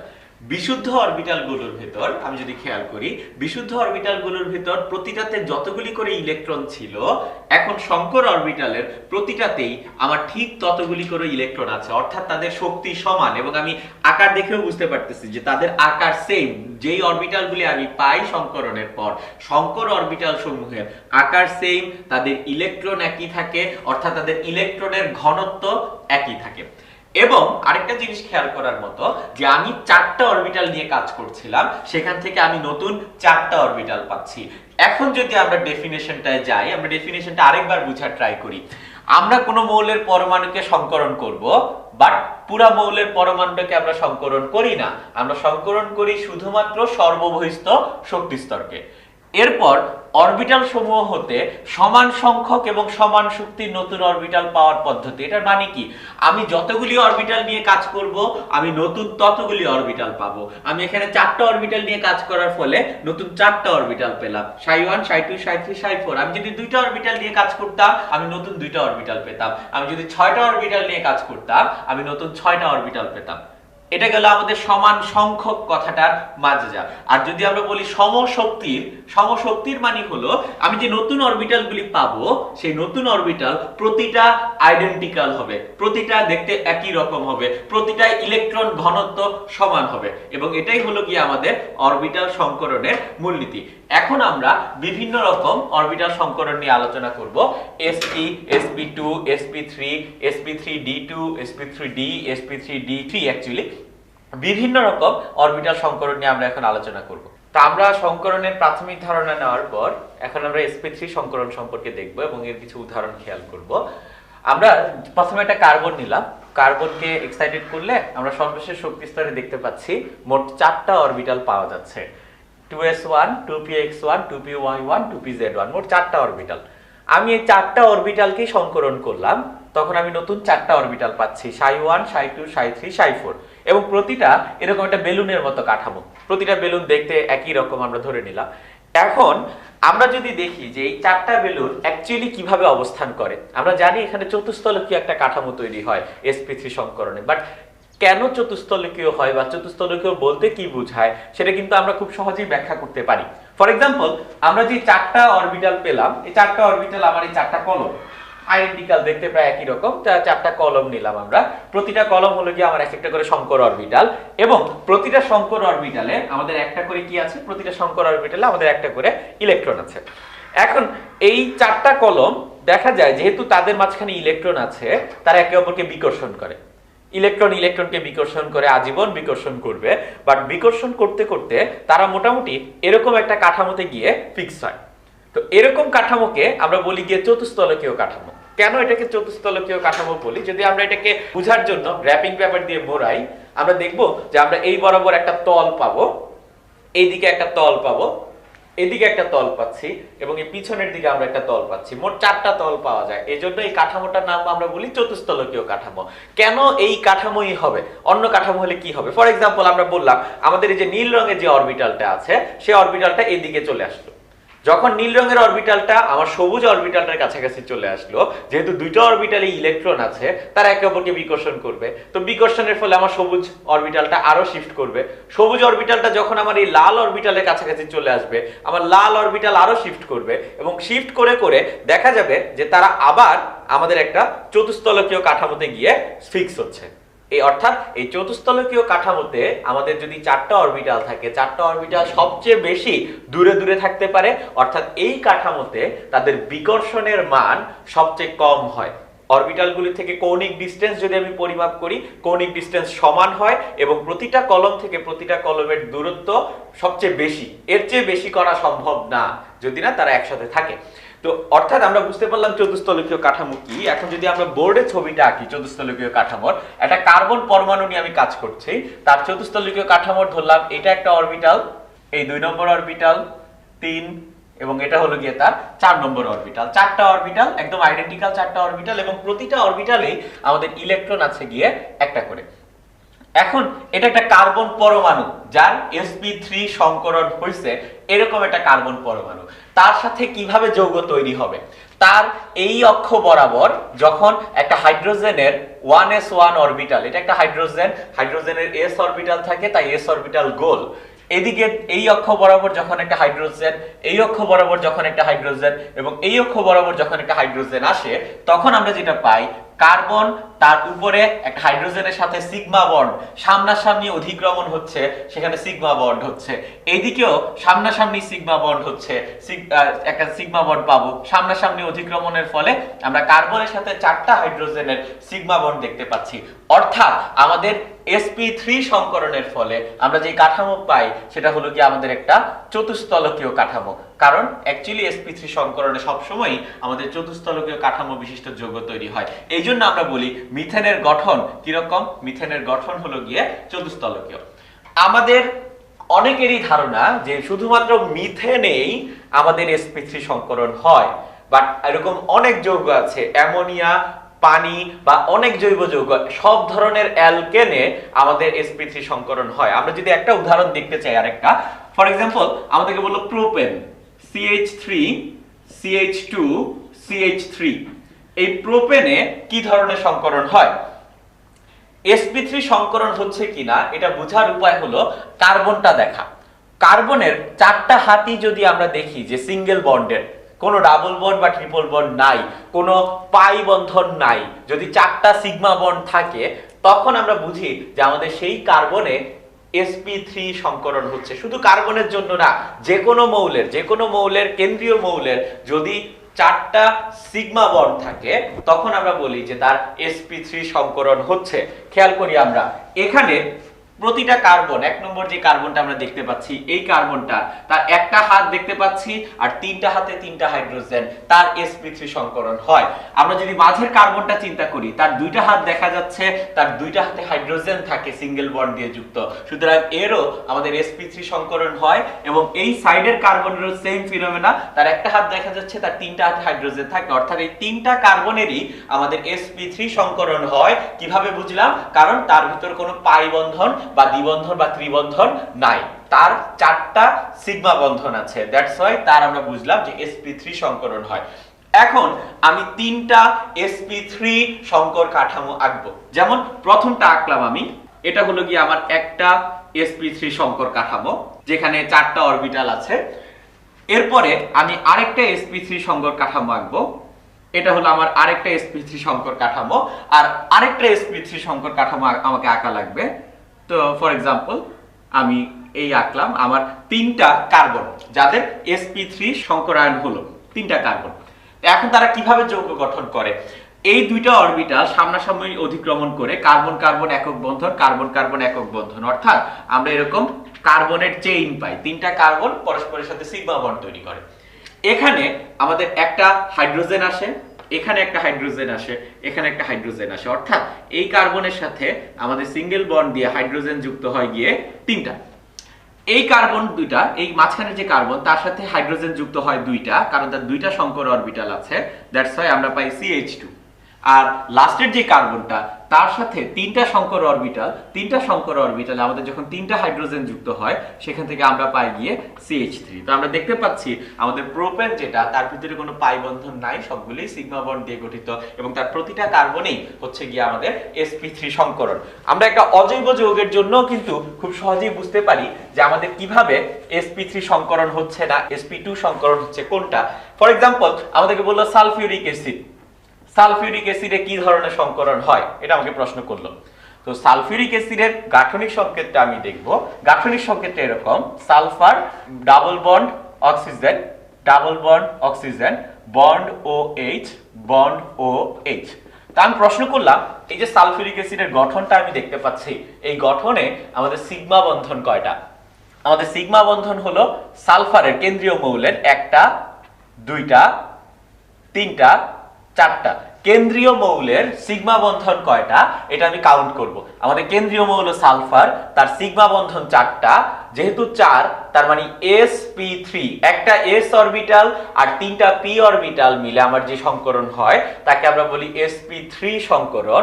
সুতরাং আমরা এখানে দেখব সালফিউরিক অ্যাসিডের হয় গিয়ে আমাদের sp3 সংকরণ, কারণ sp3 তে মোট অরবিটাল কয়টা, আমার মোট অরবিটাল হলো গিয়ে 4টা, একটা s তিনটা p, এবং সেখান থেকে আমরা বলি সালফারের সিগমা বন্ধন 4টা, দ্যাটস ওয়াই তার হচ্ছে গিয়ে sp3 সংকরণ। আমরা যদি এখন অ্যামোনিয়ার কথা বলি তাহলে আমরা একটা ব্যতিক্রম দেখতে পাই। অ্যামোনিয়া হলো গিয়ে এরকম, যার মুক্ত জোড় ইলেকট্রন আছে। আমি কিভাবে বুঝবো অ্যামোনিয়াতে কি ধরনের সংকরণ হয়? অ্যামোনিয়ার সিগমা বন্ধন কয়টা কেন্দ্রীয় মৌলের? অ্যামোনিয়ার কেন্দ্রীয় মৌল নাইট্রোজেন, তার সিগমা বন্ধন 3টা, বাট তার একটা লোন পেয়ার ইলেকট্রন আছে। সুতরাং এই 3 আর লোন পেয়ার একটা ইলেকট্রন যোগ করলে আমরা পাই গিয়ে 4। তো আমাদের একটা যৌগে sp3 সংকরণ আছে কিনা এটা বোঝার উপায় হলো তার লোন পেয়ার ইলেকট্রন কয়টা আছে সেটা, প্লাস তার বন্ড সিগমা বন্ড কয়টা আছে সেটা হিসাব করলে তার সামেশন যদি আমার 4 আসে, লোন পেয়ার ইলেকট্রন আর সিগমা বন্ডের সামেশন যদি 4 আসে, তখন আমরা বলি যে আমাদের ওই যৌগে sp3 সংকরণ হচ্ছে। যেমন আমরা যদি পানির কথা বলি, পানি হলো কি আমাদের H2O, অক্সিজেন হাইড্রোজেন হাইড্রোজেন, পানি। পানির মুক্ত জোড় ইলেকট্রন হলো গিয়ে 2টা, মুক্ত জোড় ইলেকট্রন 2টা, আর তার সিগমা বন্ড কয়টা? অক্সিজেনের সিগমা বন্ডও 2টা। তার মানে আমাদের সামেশন আসতেছে 4, এবং যেহেতু 4 আসতেছে আমরা বলবো এটা হলো গিয়ে sp3 সংকরণ। আমরা sp2 সংকরণ নিয়ে এখন আলোচনা করব। আমরা দেখতে পাচ্ছি যে এখানে কার্বনের যে ইলেকট্রন বিন্যাস 1s2 2s1 2px1 2py1 2pz1, তার সর্ববিষ্ট শক্তি স্তরে 4টা অরবিটাল আছে। আমি যদি 4টা অরবিটাল না নিয়ে 3টা অরবিটাল নিয়ে সংকরণ করি, সংকরণের ডেফিনেশন অনুযায়ী আমি নতুন অরবিটাল পাবো 3টা, ψ1 ψ2 ψ3।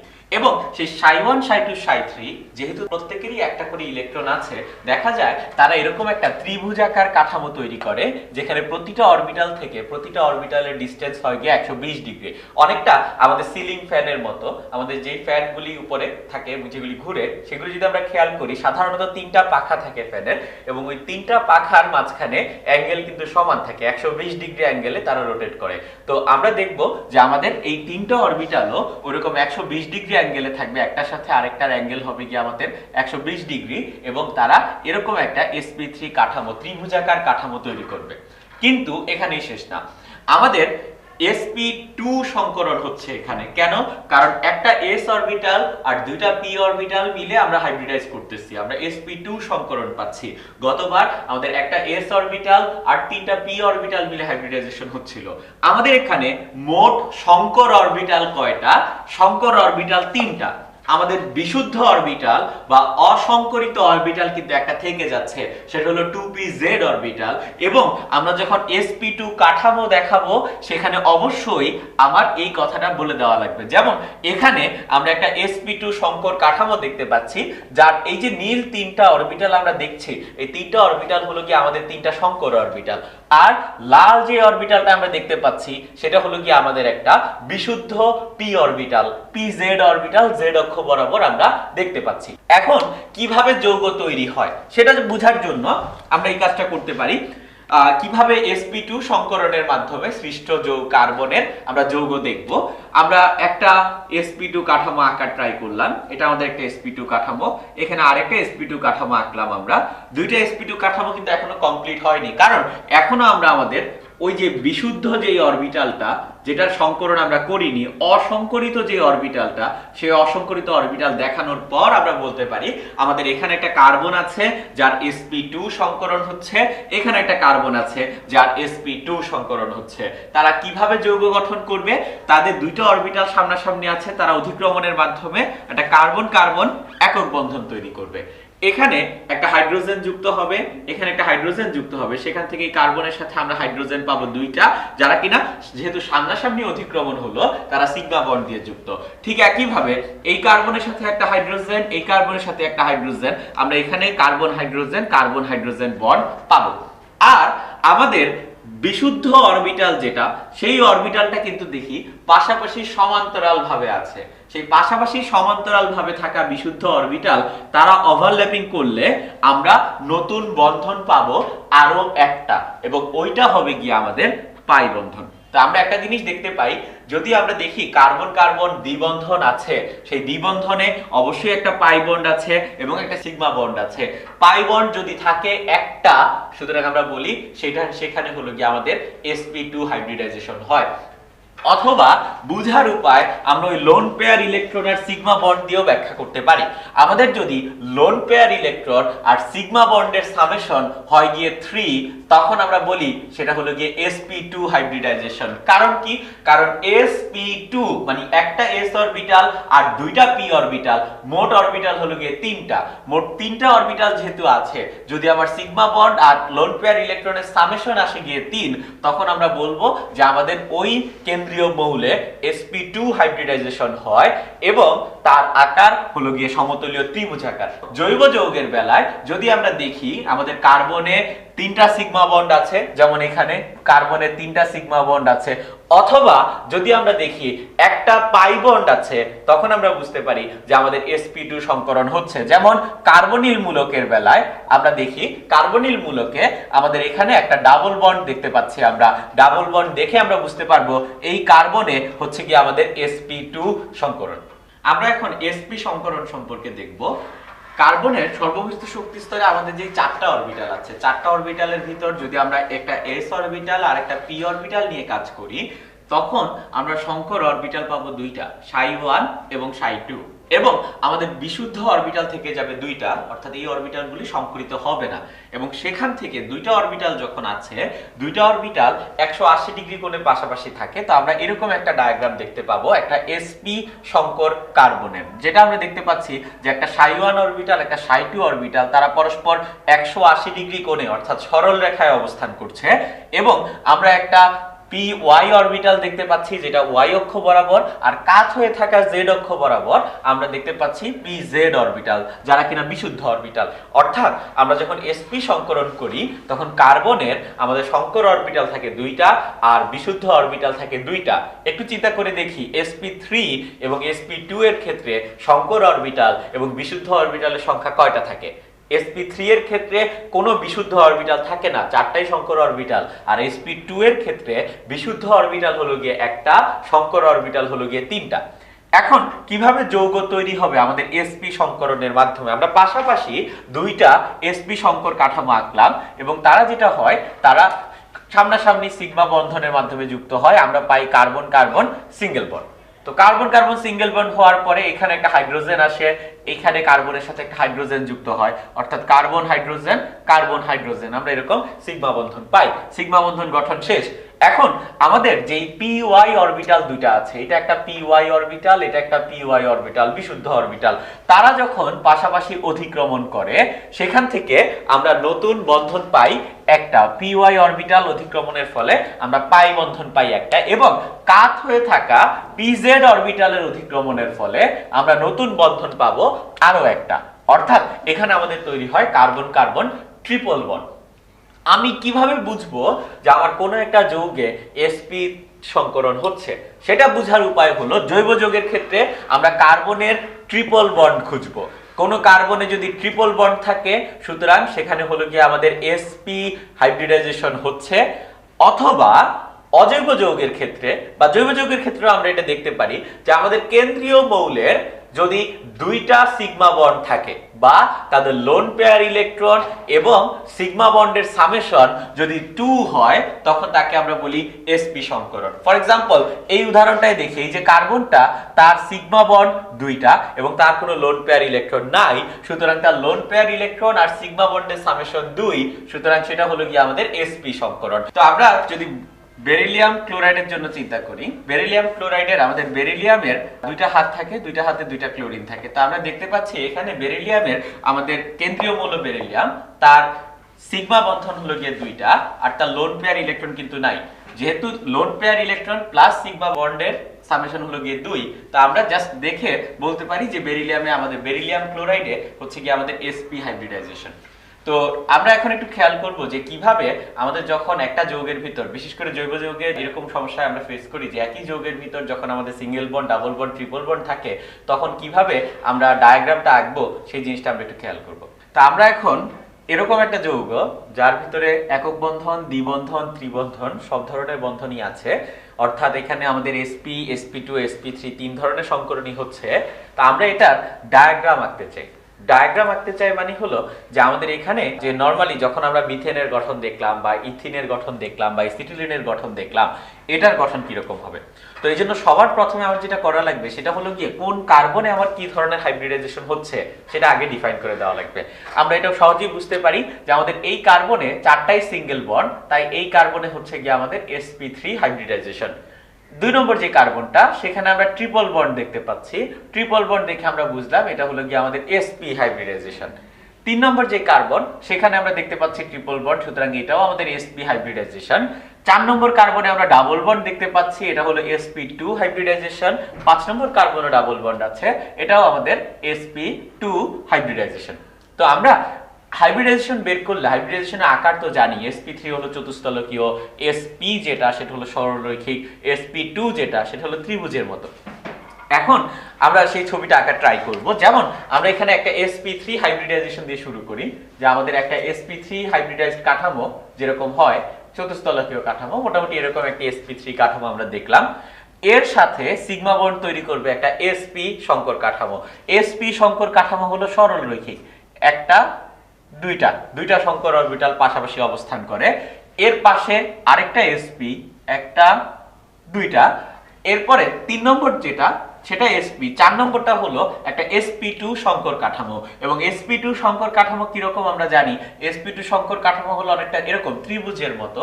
আর লাস্টের যেটা সেটা একটা sp2, এটা আমি চাইলে উপরেও আঁকতে পারি, নিচেও আঁকতে পারি। আমি উপরেই আঁকলাম যে sp2 সংকর কাঠামো আঁকতেছি, মোটামুটি এরকম। এটা হলো কি আমাদের একটা sp2 সংকর কাঠামো।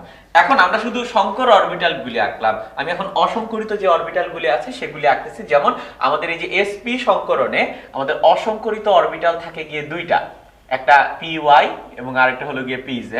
এখানেও আমাদের দুইটা থাকবে, একটা y অক্ষ বরাবর এবং আরেকটা z অক্ষ বরাবর। এই sp2 তে আমাদের অসংকরিত অরবিটাল হলো গিয়ে একটা, এবং এখানেও sp2 তে আমাদের অসংকরিত অরবিটাল একটা। তো এখন আমরা বন্ধন গঠনের অবস্থাটা একটু খেয়াল করব। আমাদের এখানে কার্বন কার্বন সামনাসামনি অধিক্রমণের ফলে তারা একটা কার্বন কার্বন চেইন তৈরি করে ফেলবে, প্রতিটা কার্বনের মাঝখানে কানেকশন কার্বন কার্বন চেইন।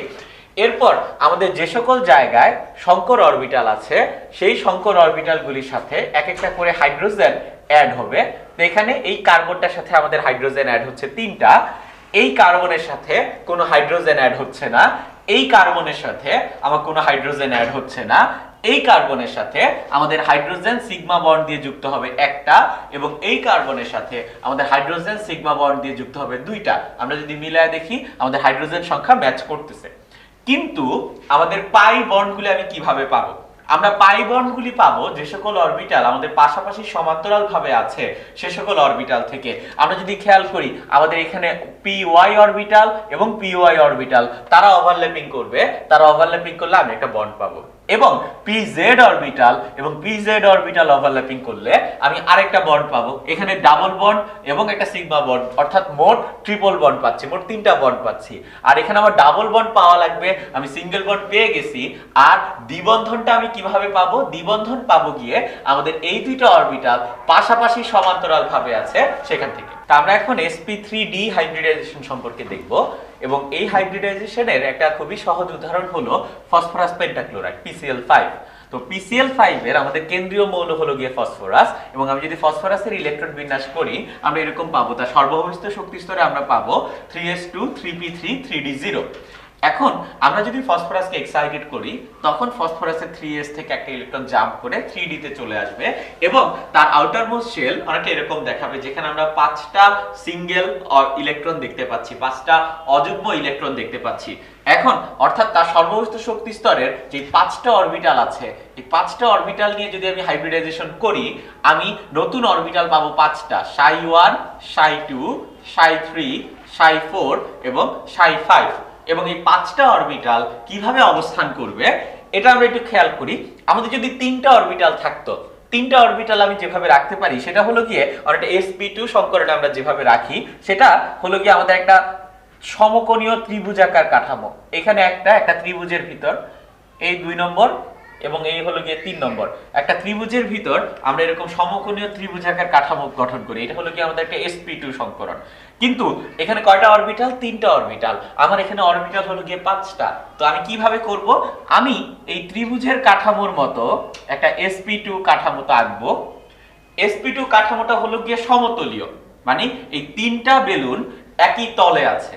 তার উপরের দিকে একটা বেলুন বের হবে এবং তার নিচের দিকে একটা বেলুন থাকবে। অর্থাৎ আমাদের স্ট্রাকচারটা হবে এই 3টা বেলুন তারা একই তলে আছে, তার উপরের দিকে আমরা একটা বেলুন পাবো এবং এটার নিচের দিকে আমরা আরেকটা বেলুন পাবো। কথাটা আমরা একটু ভিজুয়ালাইজ করার ট্রাই করি। আমাদের এটা হলো গিয়ে সাপোজ একটা sp2 কাঠামো, যেটা কিনা একটা ত্রিভুজাকার কাঠামো আমরা ধরে নিই, একটা ত্রিভুজাকার কাঠামো। ওই ত্রিভুজাকার কাঠামোর উপরের দিকে আমার একটা বেলুন থাকবে আর নিচের দিকে একটা বেলুন থাকবে। অর্থাৎ মোট কিন্তু আমি 5টা অরবিটাল পাচ্ছি। একটা, দুইটা, তিনটা। এখানে সমতলীয় ত্রিভুজাকার কাঠামো, তাই আমি এখানে 3টা অরবিটাল পাচ্ছি। উপরের দিকে একটা অরবিটাল আর নিচের দিকে একটা অরবিটাল, মোট 5টা অরবিটাল পাচ্ছি। ছবিটা যদি আমি আরেকটু ক্লিয়ার করে আঁকি তাহলে ব্যাপারটা এরকম দেখাবে যে এটা হলো গিয়ে আমাদের একটা, দুইটা, তিনটা। এটা হলো আমাদের sp2 কাঠামো, যেটা কিনা সমতলীয়। তার উপরের দিকে আমরা একটা অরবিটাল পাবো এবং এটার নিচের দিকে আমরা একটা অরবিটাল পাবো। এটাকে আমরা একটা প্লেন চিন্তা করি, লালটাকে একটা যদি সমতল চিন্তা করি, উপরের দিকে একটা নীল, নিচের দিকে একটা নীল। এটা হলো গিয়ে আমাদের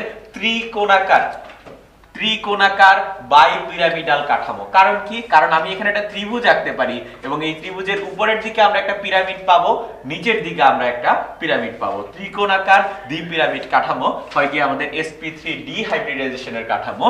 এবং কিভাবে বুঝবো? আমরা যদি এখানে দেখি যে pCl5 তার সিগমা বন্ধন হলো গিয়ে 5টা এবং তার লোন পেয়ার ইলেকট্রন কিন্তু নাই। Lone pair electron plus sigma বন্ধনের সামেশন হলো গিয়ে 5। সুতরাং আমার হাইব্রিডাইজেশন হবে sp3d, কারণ এখানে টোটাল অরবিটাল আছে 5টা, একটা s অরবিটাল, 3টা p অরবিটাল এবং একটা d অরবিটাল। মোট 5টা অরবিটাল আছে। তাই যদি আমার lone pair electron plus sigma বন্ধনের সামেশন যদি 5 হয় তখন আমরা বলবো আমাদের হাইব্রিডাইজেশন হলো গিয়ে sp3d। আমরা sp3d2 হাইব্রিডাইজেশন সম্পর্কে দেখব। তার উদাহরণ হলো গিয়ে সালফার হেক্সাফ্লোরাইড SF6 এবং এই সালফার হেক্সাফ্লোরাইডের কেন্দ্রীয় মৌল সালফার। আমি কিভাবে বুঝলাম যে সালফার হেক্সাফ্লোরাইডে sp3d2 হয়? আমি তার গঠনটা জানি। গঠনটা জেনে আমি দেখলাম এখানে আমাদের 6টা সিগমা বন্ড আছে এবং কোনো মুক্তজোড় ইলেকট্রন নাই। সুতরাং তার মুক্তজোড় ইলেকট্রন প্লাস সিগমা বন্ডের সংখ্যা 6। সুতরাং এটা অবশ্যই sp3d2 হবে। কারণ এই sp3d2 এর ভিতর আমার কয়টা অরবিটালের কথা আমরা বলছি? 4টা যোগ 2টা, মোট 6টা অরবিটালের কথা বলছি। সুতরাং আমার যদি সিগমা বন্ডের সংখ্যা প্লাস লোন পেয়ার ইলেকট্রনের সংখ্যা যদি 6 হয়, সুতরাং আমরা বলবো সেটা হলো গিয়ে sp3d2 হাইব্রিডাইজেশন। সাধারণত এক্সেপশন তো সব কিছুই থাকে। তো এখন আমরা যদি সালফারের সর্বশেষ শক্তি স্তরটা দেখি, সেটা হলো 3s2 3p4 3d0। আমরা যদি সালফারকে হিট দেই তখন 3p থেকে একটা ইলেকট্রন জাম্প করে 3d তে চলে যায় এবং আমি যদি ফার্দার হিট দেই তাহলে 3s থেকে একটা ইলেকট্রন জাম্প করে আবার 3d তে যায়। এবং আমরা দেখব আমাদের সর্বশেষ শক্তি স্তরটা এরকম, যেখানে আমাদের 6টা অরবিটালে অযুগ্ম ইলেকট্রন থাকে। এই 6টা অরবিটালকে যদি আমি হাইব্রিডাইজেশন করি, সেখান থেকে একটা s, 3টা p আর 2টা d কে আমি হাইব্রিডাইজেশন করতেছি। তাই আমার হাইব্রিডাইজেশন হবে sp3d2 এবং এখান থেকে আমি নতুন অরবিটাল পাবো 6টা, ψ1 থেকে শুরু করে আমাদের ψ6 পর্যন্ত 6টা অরবিটাল পাবো। এই 6টা অরবিটাল আমার কি রকম কাঠামো তৈরি করে? sp3d2 সাধারণত আমাদের অষ্টতলকীয় কাঠামো তৈরি করে। এবং অষ্টতলকীয় কাঠামো কি? আমরা একটা চতুর্ভুজ বিশিষ্ট ভূমি পাবো, যেই ভূমিতে আমাদের এরকম অরবিটাল থাকবে গিয়ে 4টা অরবিটাল থাকলো। আমার আরো 2টা অরবিটাল রাখা লাগবে, যার ভিতর একটা অরবিটাল খাড়া উপরের দিকে, আরেকটা অরবিটাল নিচের দিকে। এটা হলো কি আমাদের একটা অষ্টতলকীয় কাঠামো। ব্যাপারটা আমরা একটু বোঝার ট্রাই করি। আমাদের একটা চতুর্ভুজ, এরকম জাস্ট একটা চতুর্ভুজ, 4 কোণা বিশিষ্ট, 4 ভূমি বিশিষ্ট একটা তল। এখানে একটা অরবিটাল, 2টা অরবিটাল, 3টা অরবিটাল, 4টা অরবিটাল, 4টা কর্ণ, 2টা কর্ণ বরাবর 4টা অরবিটাল আছে।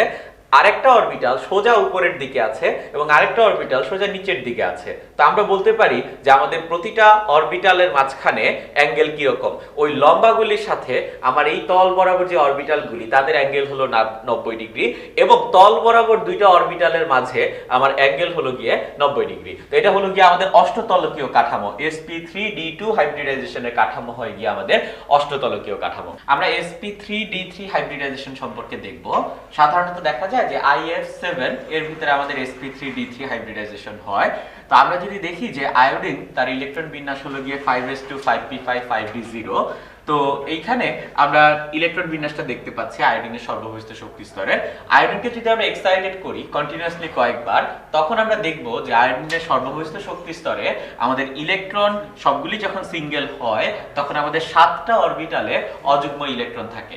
তো অর্থাৎ আমরা 7টা অযুগ্ম অরবিটাল পাচ্ছি, অযুগ্ম ইলেকট্রন বিশিষ্ট অরবিটাল পাচ্ছি এবং সেখান থেকে আমরা যদি হাইব্রিডাইজেশন করি আমি নতুন অরবিটাল পাবো 7টা, যেটা কিনা ψ1 থেকে আমাদের ψ7 পর্যন্ত। এবং এই 7টা অরবিটাল থেকে আমরা যে হাইব্রিডাইজেশন পাবো সেটা হবে গিয়ে sp3d3। তার কারণ হলো s এখানে অরবিটাল একটা, p অরবিটাল 3টা আর d অরবিটাল 3টাকে আমি হাইব্রিডাইজেশন করছি। s অরবিটাল একটা, p অরবিটাল 3টা, d অরবিটাল 3টাকে আমি হাইব্রিডাইজেশন করছি। সেখান থেকে আমরা পাবো sp3d3 এবং আমার সামেশন অফ অরবিটাল হলো গিয়ে 7। তো আমরা এটার গঠনটা কিরকম দেখব।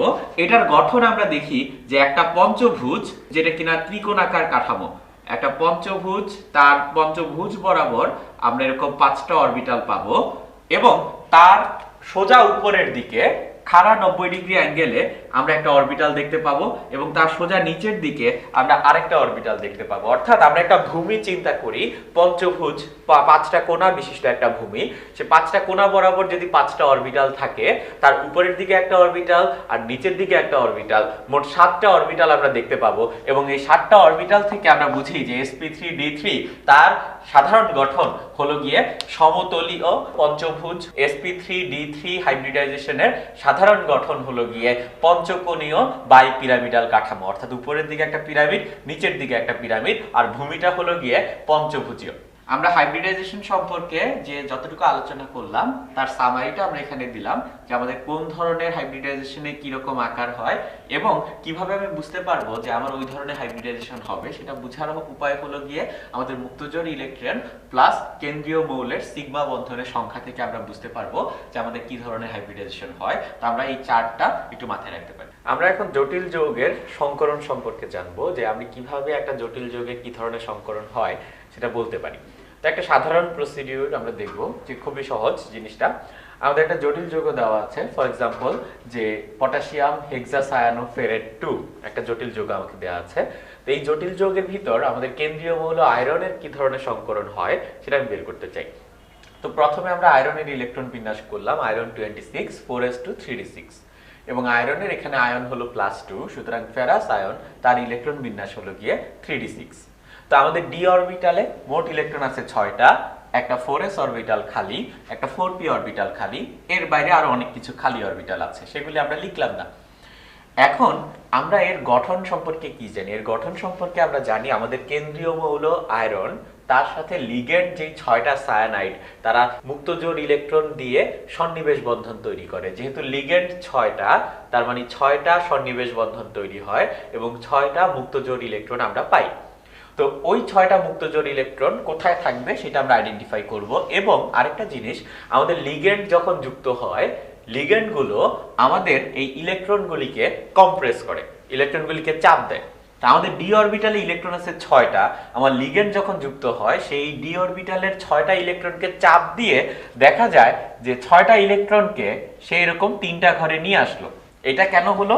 এই কাঠামো থেকে এই কাঠামো হলো কারণ এখানে লিগ্যান্ড যুক্ত হয়েছে, লিগ্যান্ড যুক্ত হওয়ার ফলে আমার ইলেকট্রনগুলি কম্প্রেসড হয়েছে। এখন আমার মুক্তজোড় ইলেকট্রন হলো গিয়ে মোট 6টা। কেন? কারণ আমার 6টা লিগ্যান্ড আছে, 6টা লিগ্যান্ড 6টা তীর চিহ্ন অর্থাৎ 6টা সন্নিবেশ বন্ধন তৈরি করবে, সুতরাং আমরা পাবো গিয়ে 6টা মুক্তজোড় ইলেকট্রন। তা আমি একটা মুক্তজোড় ইলেকট্রন দিলাম, 2টা মুক্তজোড় ইলেকট্রন দিলাম, 3 নম্বর মুক্তজোড় ইলেকট্রন, 4 নম্বর, 5 নম্বর, 6 নম্বর। এটা হলো গিয়ে আমার গঠনটা, এই জটিল যৌগের গঠনটা। এবং আমরা দেখতে পাচ্ছি আমি কোথায় কোথায় মুক্তজোড় ইলেকট্রন দিলাম। আমি দুইটা ডি অরবিটালে মুক্ত জোড় ইলেকট্রন দিলাম, একটা এস অরবিটালে মুক্ত জোড় ইলেকট্রন দিলাম এবং তিনটা পি অরবিটালে মুক্ত জোড় ইলেকট্রন দিলাম। সুতরাং আমার এই পটাশিয়াম হেক্সাসায়ানোফেরেট 2 যৌগটায় যেই হাইব্রিডাইজেশন হয় সেটা হলো D2sp3। প্রসিডিউরটা আমি আরেকবার সংক্ষেপে বলি। আমার কেন্দ্রীয় মৌলের ইলেকট্রন বিন্যাস করব। ইলেকট্রন বিন্যাসে ডি অরবিটালে যতগুলি ইলেকট্রন থাকবে, লিগ্যান্ড ইলেকট্রনগুলিকে কম্প্রেস করবে, চাপ দিবে, চাপ দিয়ে কম্প্রেসড অবস্থায় রাখলো। এরপর খালি ঘরগুলোতে আমি বসাবো গিয়ে মুক্তজোড় ইলেকট্রন। তো মুক্তজোড় ইলেকট্রন কয়টা হবে? মুক্তজোড় ইলেকট্রন হবে যতগুলি লিগ্যান্ড আছে ততগুলো।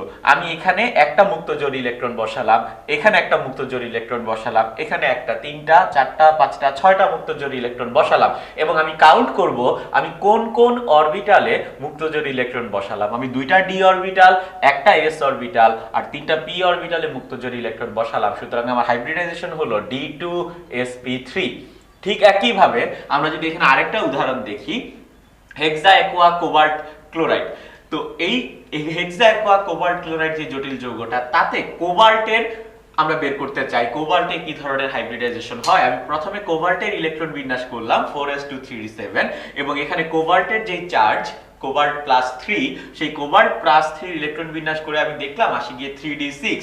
তার মানে ডি অরবিটালে আমাদের ইলেকট্রন আছে 6টা, 4s অরবিটাল খালি, 4p অরবিটাল খালি।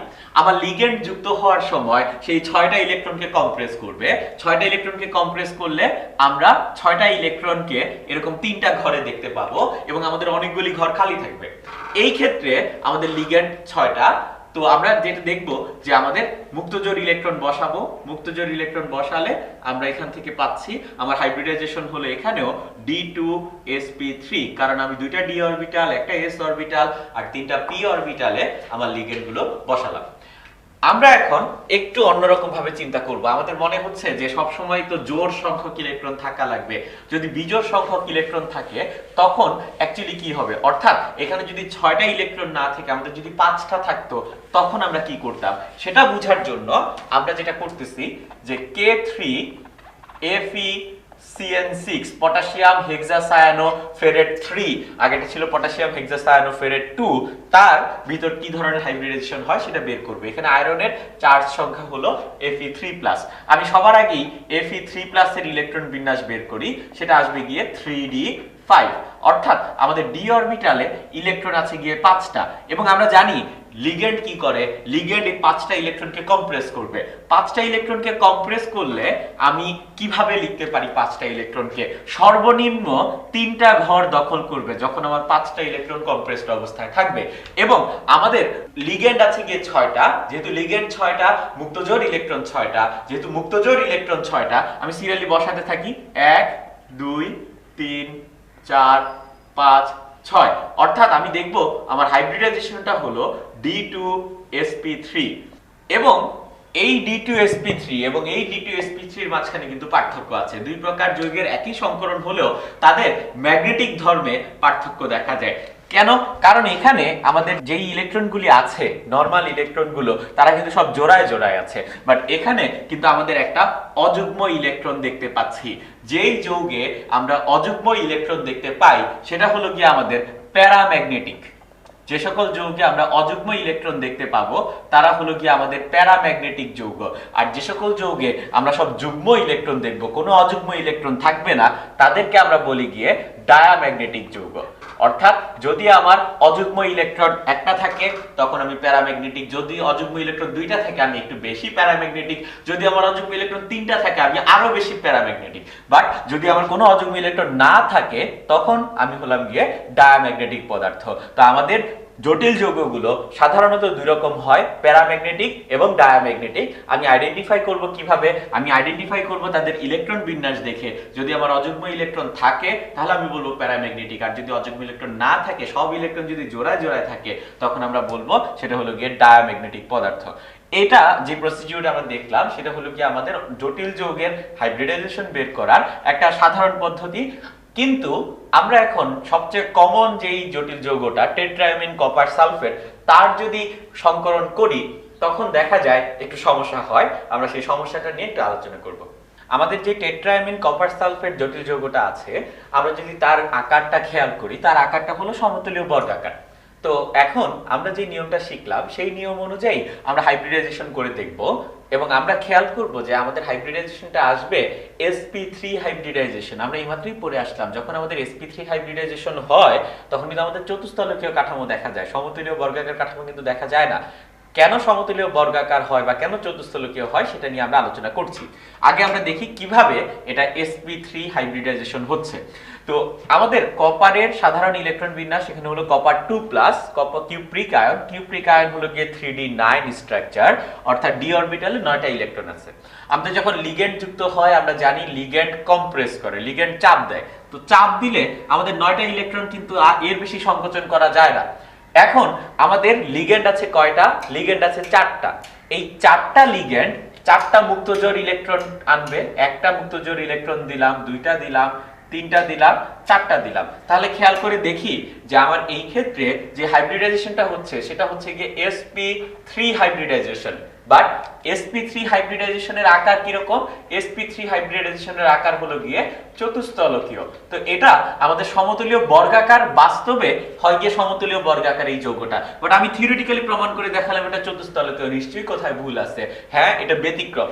আমাদের টেট্রাঅ্যামিন কপার সালফেটের যেই সংকরণ, সেটা আমরা যে নরমাল নিয়ম শিখি সেই নিয়মের ব্যতিক্রম, এবং সেই নিয়মের ব্যতিক্রম হয়ে কিভাবে হয় জিনিসটা, এটা sp3 হয় না, এটা চতুস্তলকীয় না। কি হয়? আমাদের ইলেকট্রন, মুক্তজোড় ইলেকট্রন যখন বসে সেটা s অরবিটালে একটা, p অরবিটালে 2টা বসানোর পর ডিরেকশনাল ধর্মের কারণে আমাদের একটা ইলেকট্রন z অরবিটালে বসে না। pz অরবিটালে না বসে ইলেকট্রনটা বসে গিয়ে আমাদের 4d অরবিটালে, এবং সেখান থেকে আমরা যে হাইব্রিডাইজেশনটা পাই সেটা হলো sp2d হাইব্রিডাইজেশন। এটা একটা কনসেপ্ট। এবং আরেকটা কনসেপ্ট হলো আমার এই যে সর্বভৌস্থ শক্তি স্তরের যে অযুগ্ম ইলেকট্রনটা, সেই অযুগ্ম ইলেকট্রনটা জাম্প করে, এই অযুগ্ম ইলেকট্রনটা জাম্প করে 3d থেকে পরবর্তী d অরবিটালে চলে আসে, এবং এখানে আমরা পাই গিয়ে আমাদের অযুগ্ম ইলেকট্রনটা। এখন আমাদের লিগ্যান্ড আছে 4টা, তার মানে মুক্তজোড় ইলেকট্রন 4টা। এই 3d তে একটা মুক্তজোড় ইলেকট্রন, 4s এ একটা, 4p তে বাকি 2টা মুক্তজোড় ইলেকট্রন বসে, এবং এখান থেকে আমরা হাইব্রিডাইজেশন পাই গিয়ে dsp2। খেয়াল করে দেখি, একটা d অরবিটাল, একটা s অরবিটাল, 2টা p অরবিটাল। আর আগের বার ছিল একটা s অরবিটাল, 2টা p অরবিটাল, একটা d অরবিটাল, sp2d। এখন কনফিউশন হলো আমি কি sp2d কারেক্ট হিসেবে ধরবো নাকি dsp2 এটা আমি কারেক্ট হিসেবে ধরবো। এই ব্যাপারে যেটা আমরা ধরি যে sp2d এর প্রায়োরিটি বেশি, sp2d এর মানে সঠিক হওয়ার প্রবাবিলিটি বেশি। কারণ কি? কারণ যখন dsp2 হচ্ছে তখন আমাদের একটা ইলেকট্রন জাম্প করছে 3d থেকে 4d তে, অর্থাৎ তৃতীয় শক্তি স্তর থেকে সে চতুর্থ শক্তি স্তরে চলে যাচ্ছে। তখন এটা কিন্তু আর আমার কিউপ্রিক আয়ন হচ্ছে না, এই আয়নটা হয়ে যাচ্ছে কপার 3+ আয়ন। কথাটা বুঝে ট্রাই করি। আমরা ইলেকট্রন বিন্যাসটা করলাম কপার 2+ এর। আমার ইলেকট্রন যখন জাম্প করে আরো উপরের দিকে চলে যাচ্ছে তখন কিন্তু আমার আয়নটা কপার 2+ এর থাকতেছে না, আয়নটা হয়ে যাচ্ছে কপার 3+ এর।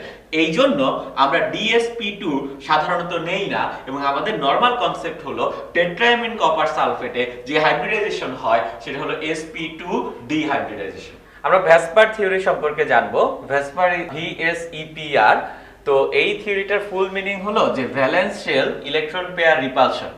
তো ভ্যালেন্স শেল মানে হলো যোজনী স্তর, আর ইলেকট্রন পেয়ার মানে হলো যুগ্ম ইলেকট্রন, আর রিপালশন মানে হলো বিকর্ষণ।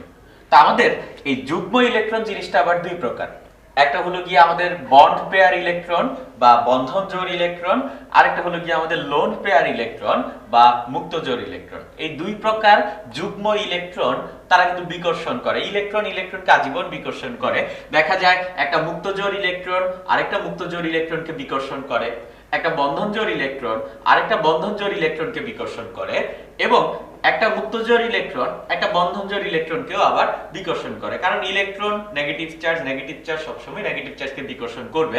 বাট ভেসপার থিওরিটা যেটা বললো সেটা হলো যে আমাদের মুক্ত জোড় ইলেকট্রন দুইটার মাঝখানে যে বিকর্ষণ বল কাজ করবে সেই বিকর্ষণ বলের মান হবে গিয়ে সবচেয়ে বেশি। দুইটা বন্ধন জোড় ইলেকট্রনের মাঝখানে যে বিকর্ষণ বল কাজ করবে সেই বিকর্ষণ বলের মান হবে সবচেয়ে কম। এবং একটা মুক্ত জোড় এবং একটা বন্ধন জোড় ইলেকট্রনের মাঝে যে বিকর্ষণ বল কাজ করবে সেই বিকর্ষণ বলের মান হবে মাঝামাঝি। তো এই থিওরিটা দিয়ে আমরা অ্যাকচুয়ালি অণুর আকৃতি ব্যাখ্যা করতে পারি। আমাদের মাঝে মধ্যে এরকম প্রশ্ন মাথায় আসতে পারে যে পানি, অ্যামোনিয়া, মিথেন এই চারটাতেই কিন্তু আমাদের কেন্দ্রীয় মৌলের sp3 সংকরণ হয়, কিন্তু পানির ক্ষেত্রে আমাদের বন্ধন কোণ হলো 104.5 ডিগ্রি, অ্যামোনিয়ার ক্ষেত্রে বন্ধন কোণ হলো 107 ডিগ্রি, আর মিথেনের ক্ষেত্রে বন্ধন কোণ হলো 109.5 ডিগ্রি। তো বন্ধন কোণের ডিফারেন্সটা কেন হয় সেটা কিন্তু আমরা খুব সহজেই এই ভ্যাসপার থিওরি ইউজ করে বের করতে পারি। sp3 সংকরণ যখন হয় তখন কিন্তু বাই ডিফল্ট রুল হলো যে 109.5 ডিগ্রি হবে গিয়ে আমাদের বন্ধন কোণ, কিন্তু পানি আর অ্যামোনিয়ার ক্ষেত্রে এই নিয়মের ব্যতিক্রম দেখা যায়, বাট মিথেন এই নিয়ম মেনে চলে। তার কারণটা কি আমরা দেখি, আমরা এখানে তিনটা গঠন দেখাতে চাচ্ছি, যে এখানে হলো কি আমরা মিথেনের গঠন দেখালাম, এখানে আমরা অ্যামোনিয়ার গঠন দেখালাম, আর নিচে আমরা হলো গিয়ে পানির গঠন দেখাচ্ছি। তো যে আমরা যদি এখানে দেখি যে মিথেনের গঠন, এখানে যে চারটা বন্ধন তৈরি হচ্ছে, চারটা বন্ধনে চারটাই আমাদের বন্ধন জোড় ইলেকট্রন বা বন্ড পেয়ার ইলেকট্রন, কোনো মুক্ত জোড় ইলেকট্রন নাই। ঠিক পাশে আমরা অ্যামোনিয়ার গঠনটা দেখতে পাচ্ছি, এখানে আমরা এই দুইটা ইলেকট্রনের দিকে যদি তাকাই, এই দুইটা ইলেকট্রন তারা কিন্তু বন্ধন গঠন করছে না, তারা যেভাবে আছে সেভাবেই থাকতেছে, তাদেরকে আমরা বলি মুক্ত জোড় ইলেকট্রন। যে সকল ইলেকট্রন বন্ধন গঠনের সময় সক্রিয় থাকে না তাদেরকে আমরা বলি মুক্ত জোড় ইলেকট্রন। আর এখানে বন্ধন জোড় ইলেকট্রন তিনটা আর মুক্ত জোড় ইলেকট্রন একটা, দুইটা ইলেকট্রন, বাট আমি বলতেছি যে মুক্ত জোড় ইলেকট্রন একটা আর মুক্ত ইলেকট্রন কিন্তু আমাদের দুইটা। তো এখানে মুক্ত জোড় ইলেকট্রন একটা আর বন্ধন জোড় ইলেকট্রন হলো গিয়ে তিনটা। আর পানির গঠনে আমরা যদি দেখি, এখানে আমাদের বন্ধন তৈরি হচ্ছে দুইটা, সুতরাং আমার বন্ধন জোড় ইলেকট্রন দুইটা, আর দুইটা ইলেকট্রন ফ্রি পড়ে রয়েছে, তাদের কোনো ব্যবহার নাই, তাদেরকে আমরা বললাম মুক্ত জোড় ইলেকট্রন। এখন এই লোন পেয়ার, বন্ড পেয়ার বা মুক্ত জোড় বন্ধন জোড়ের সংখ্যা জেনে আমার কি লাভ? এখানে কোনো মুক্ত জোড় ইলেকট্রন নাই মিথেনে, সুতরাং আমরা বলতে পারি মিথেনে আমার এই যে তিন প্রকার বিকর্ষণ বল, তার ভিতর শুধুমাত্র আমার বন্ধন জোড় বিকর্ষণ বল কাজ করে, কারণ কোনো মুক্ত জোড় ইলেকট্রন তো আমার মিথেনে নাই। দ্যাটস ওয়াই আমার শুধুমাত্র বন্ধন জোড় বিকর্ষণ বল কাজ করে। মিথেনের যে চারটা বন্ধন তারা একে অপরকে বিকর্ষণ করে sp3 ডিফল্ট যেই কাঠামো, চতুস্তলকীয় কাঠামো, সেই চতুস্তলকীয় কাঠামোতে গিয়ে ফিক্স হয়, এবং আমরা দেখি যে আমাদের বন্ধন কোণ হয় গিয়ে 109.5 ডিগ্রি। অ্যামোনিয়ার ক্ষেত্রে আমাদের মুক্ত জোড় ইলেকট্রন একটা, বন্ধন জোড় ইলেকট্রন তিনটা, তাই অ্যামোনিয়ার ক্ষেত্রে আমার বন্ধন জোড় বিকর্ষণ বল তো হয়ই, সেই সাথে মুক্ত জোড় বিকর্ষণ বল হয়, কিন্তু মুক্ত জোড় বিকর্ষণ বল হয় না, কারণ আমার মুক্ত জোড় ইলেকট্রন আছে একটা। তো একটা মুক্ত জোড় ইলেকট্রন অন্য আরেকটা মুক্ত জোড় ইলেকট্রন থাকলে, যদি আমার দুইটা মুক্ত জোড় ইলেকট্রন থাকে তখন আমার এই মুক্ত জোড় বিকর্ষণ বল কাজ করবে, বাট অ্যামোনিয়াতে আমার মুক্ত জোড় ইলেকট্রন একটা, দ্যাটস ওয়াই আমার শুধুমাত্র এই দুই প্রকার বিকর্ষণ বল কাজ করে, এবং এই দুই প্রকার বিকর্ষণ বলের জন্য আমার বন্ধন কোণ 109.5 ডিগ্রি হতে কমে দাঁড়ায় গিয়ে 107 ডিগ্রি। জিনিসটা কিভাবে হয় আমরা একটু ব্যাখ্যা করি। ফর এক্সাম্পল, যে এমন একটা যৌগ যার দুইটা বন্ধন আছে, দুইটা বন্ধন আমরা চিন্তা করি, আমার মাথা এটা হলো গিয়ে আমার মুক্ত জোড় ইলেকট্রন, আর আমার দুইটা হাত হলো গিয়ে দুইটা বন্ধন। তা আমি একটা sp3 কাঠামোতে তৈরি যৌগ, তার মানে আমার বন্ধন কোণ হবে 109.5 ডিগ্রি। তার মানে আমার এই একটা বন্ধন আর এই আরেকটা বন্ধন, দুইটা বন্ধনের মাঝখানে যে অ্যাঙ্গেলটা সেটা হলো গিয়ে 109.5 ডিগ্রি। তো মুক্ত জোড় ইলেকট্রন, মাথার যে ইলেকট্রন, সেটা আমার হাতের যে ইলেকট্রন, বন্ধন জোড় ইলেকট্রনকে বিকর্ষণ করবে। তো বিকর্ষণের ফলে আমার দুইটা বন্ধন এরকম কাছাকাছি চলে আসলো, মাথার বিকর্ষণের ফলে হাতের দুইটা বন্ধন কাছাকাছি চলে আসলো। তো যখন দুইটা বন্ধন কাছাকাছি চলে আসলো, বন্ধনের যে ইলেকট্রন, বন্ধন জোড় ইলেকট্রন, তারা আবার বিকর্ষণ করবে। তার মানে কি, আমার হাত বা বন্ধন দুইটা কাছাকাছি আসবে মুক্ত জোড় ইলেকট্রন আর বন্ধন জোড় ইলেকট্রনের বিকর্ষণের কারণে, আর বন্ধন জোড় ইলেকট্রনের বিকর্ষণের কারণে তারা আবার উপরের দিকে উঠবে। কিন্তু আমি যেই অ্যাঙ্গেলে ছিলাম 109.5 ডিগ্রি অ্যাঙ্গেলে, সেই অ্যাঙ্গেলে আমি আর ফিরে যেতে পারবো না। কারণ কি? কারণ এই যে থিওরিতে বললো যে মুক্ত জোড় ইলেকট্রন বন্ধন জোড়কে যতটুকু বিকর্ষণ করে, বন্ধন জোড়কে তার চেয়ে কম বিকর্ষণ করে, অর্থাৎ মাথা হাতকে যতটুকু বিকর্ষণ করে নিচের দিকে নামায়, হাত দুইটা একে অপরকে বিকর্ষণ করে ততটুকু উপরে উঠাতে পারে না। অর্থাৎ আমি যেই পজিশন থেকে স্টার্ট করছি, নিচে নামলাম, আবার উপরে উঠলাম, বাট আগের পজিশনে আমি যেতে পারতেছি না। এখানে একটা অ্যাঙ্গেল কমে যাচ্ছে এবং ওই অ্যাঙ্গেলটা হলো গিয়ে আমার 2.5 ডিগ্রি অ্যাঙ্গেল কমে যায়, এজন্য আমার বন্ধন কোণ হয় 107 ডিগ্রি। পানির ক্ষেত্রে আমার 3 প্রকার বিকর্ষণ বলই কাজ করে, কারণ পানিতে মুক্তজোড় ইলেকট্রন দুইটা, তারা একে অপরকে বিকর্ষণ করে। মুক্তজোড় ইলেকট্রন প্রতিটা বন্ধনজোড় ইলেকট্রনকে বিকর্ষণ করে, আবার বন্ধনজোড় ইলেকট্রনগুলি একে অপরকে বিকর্ষণ করে, এবং পানির ক্ষেত্রে বন্ধন কোণ আরো হ্রাস পায় এবং সেখানে আমরা দেখি বন্ধন কোণ হয় গিয়ে আমাদের 104.5 ডিগ্রি। সুতরাং আমরা বলতে পারি যে মিথেন, অ্যামোনিয়া এবং পানি 3 ক্ষেত্রেই আমাদের sp3 হাইব্রিডাইজেশন হয়, কিন্তু তিনটারই বন্ধন কোণ ডিফারেন্ট এবং এটার মেইন কারণ হলো মুক্তজোড় ইলেকট্রনের বিকর্ষণ। এবং এই অ্যাঙ্গেল যে ডিফারেন্ট হয়, এই ডিফারেন্সটা আমরা খুব সহজেই বুঝতে পারি ভেসপার থিওরি অনুযায়ী, যেই থিওরিতে যেটা বলে যে মুক্তজোড় ইলেকট্রনের বিকর্ষণের মান নরমাল বন্ধনজোড় ইলেকট্রনের বিকর্ষণ মানের চেয়ে বেশি।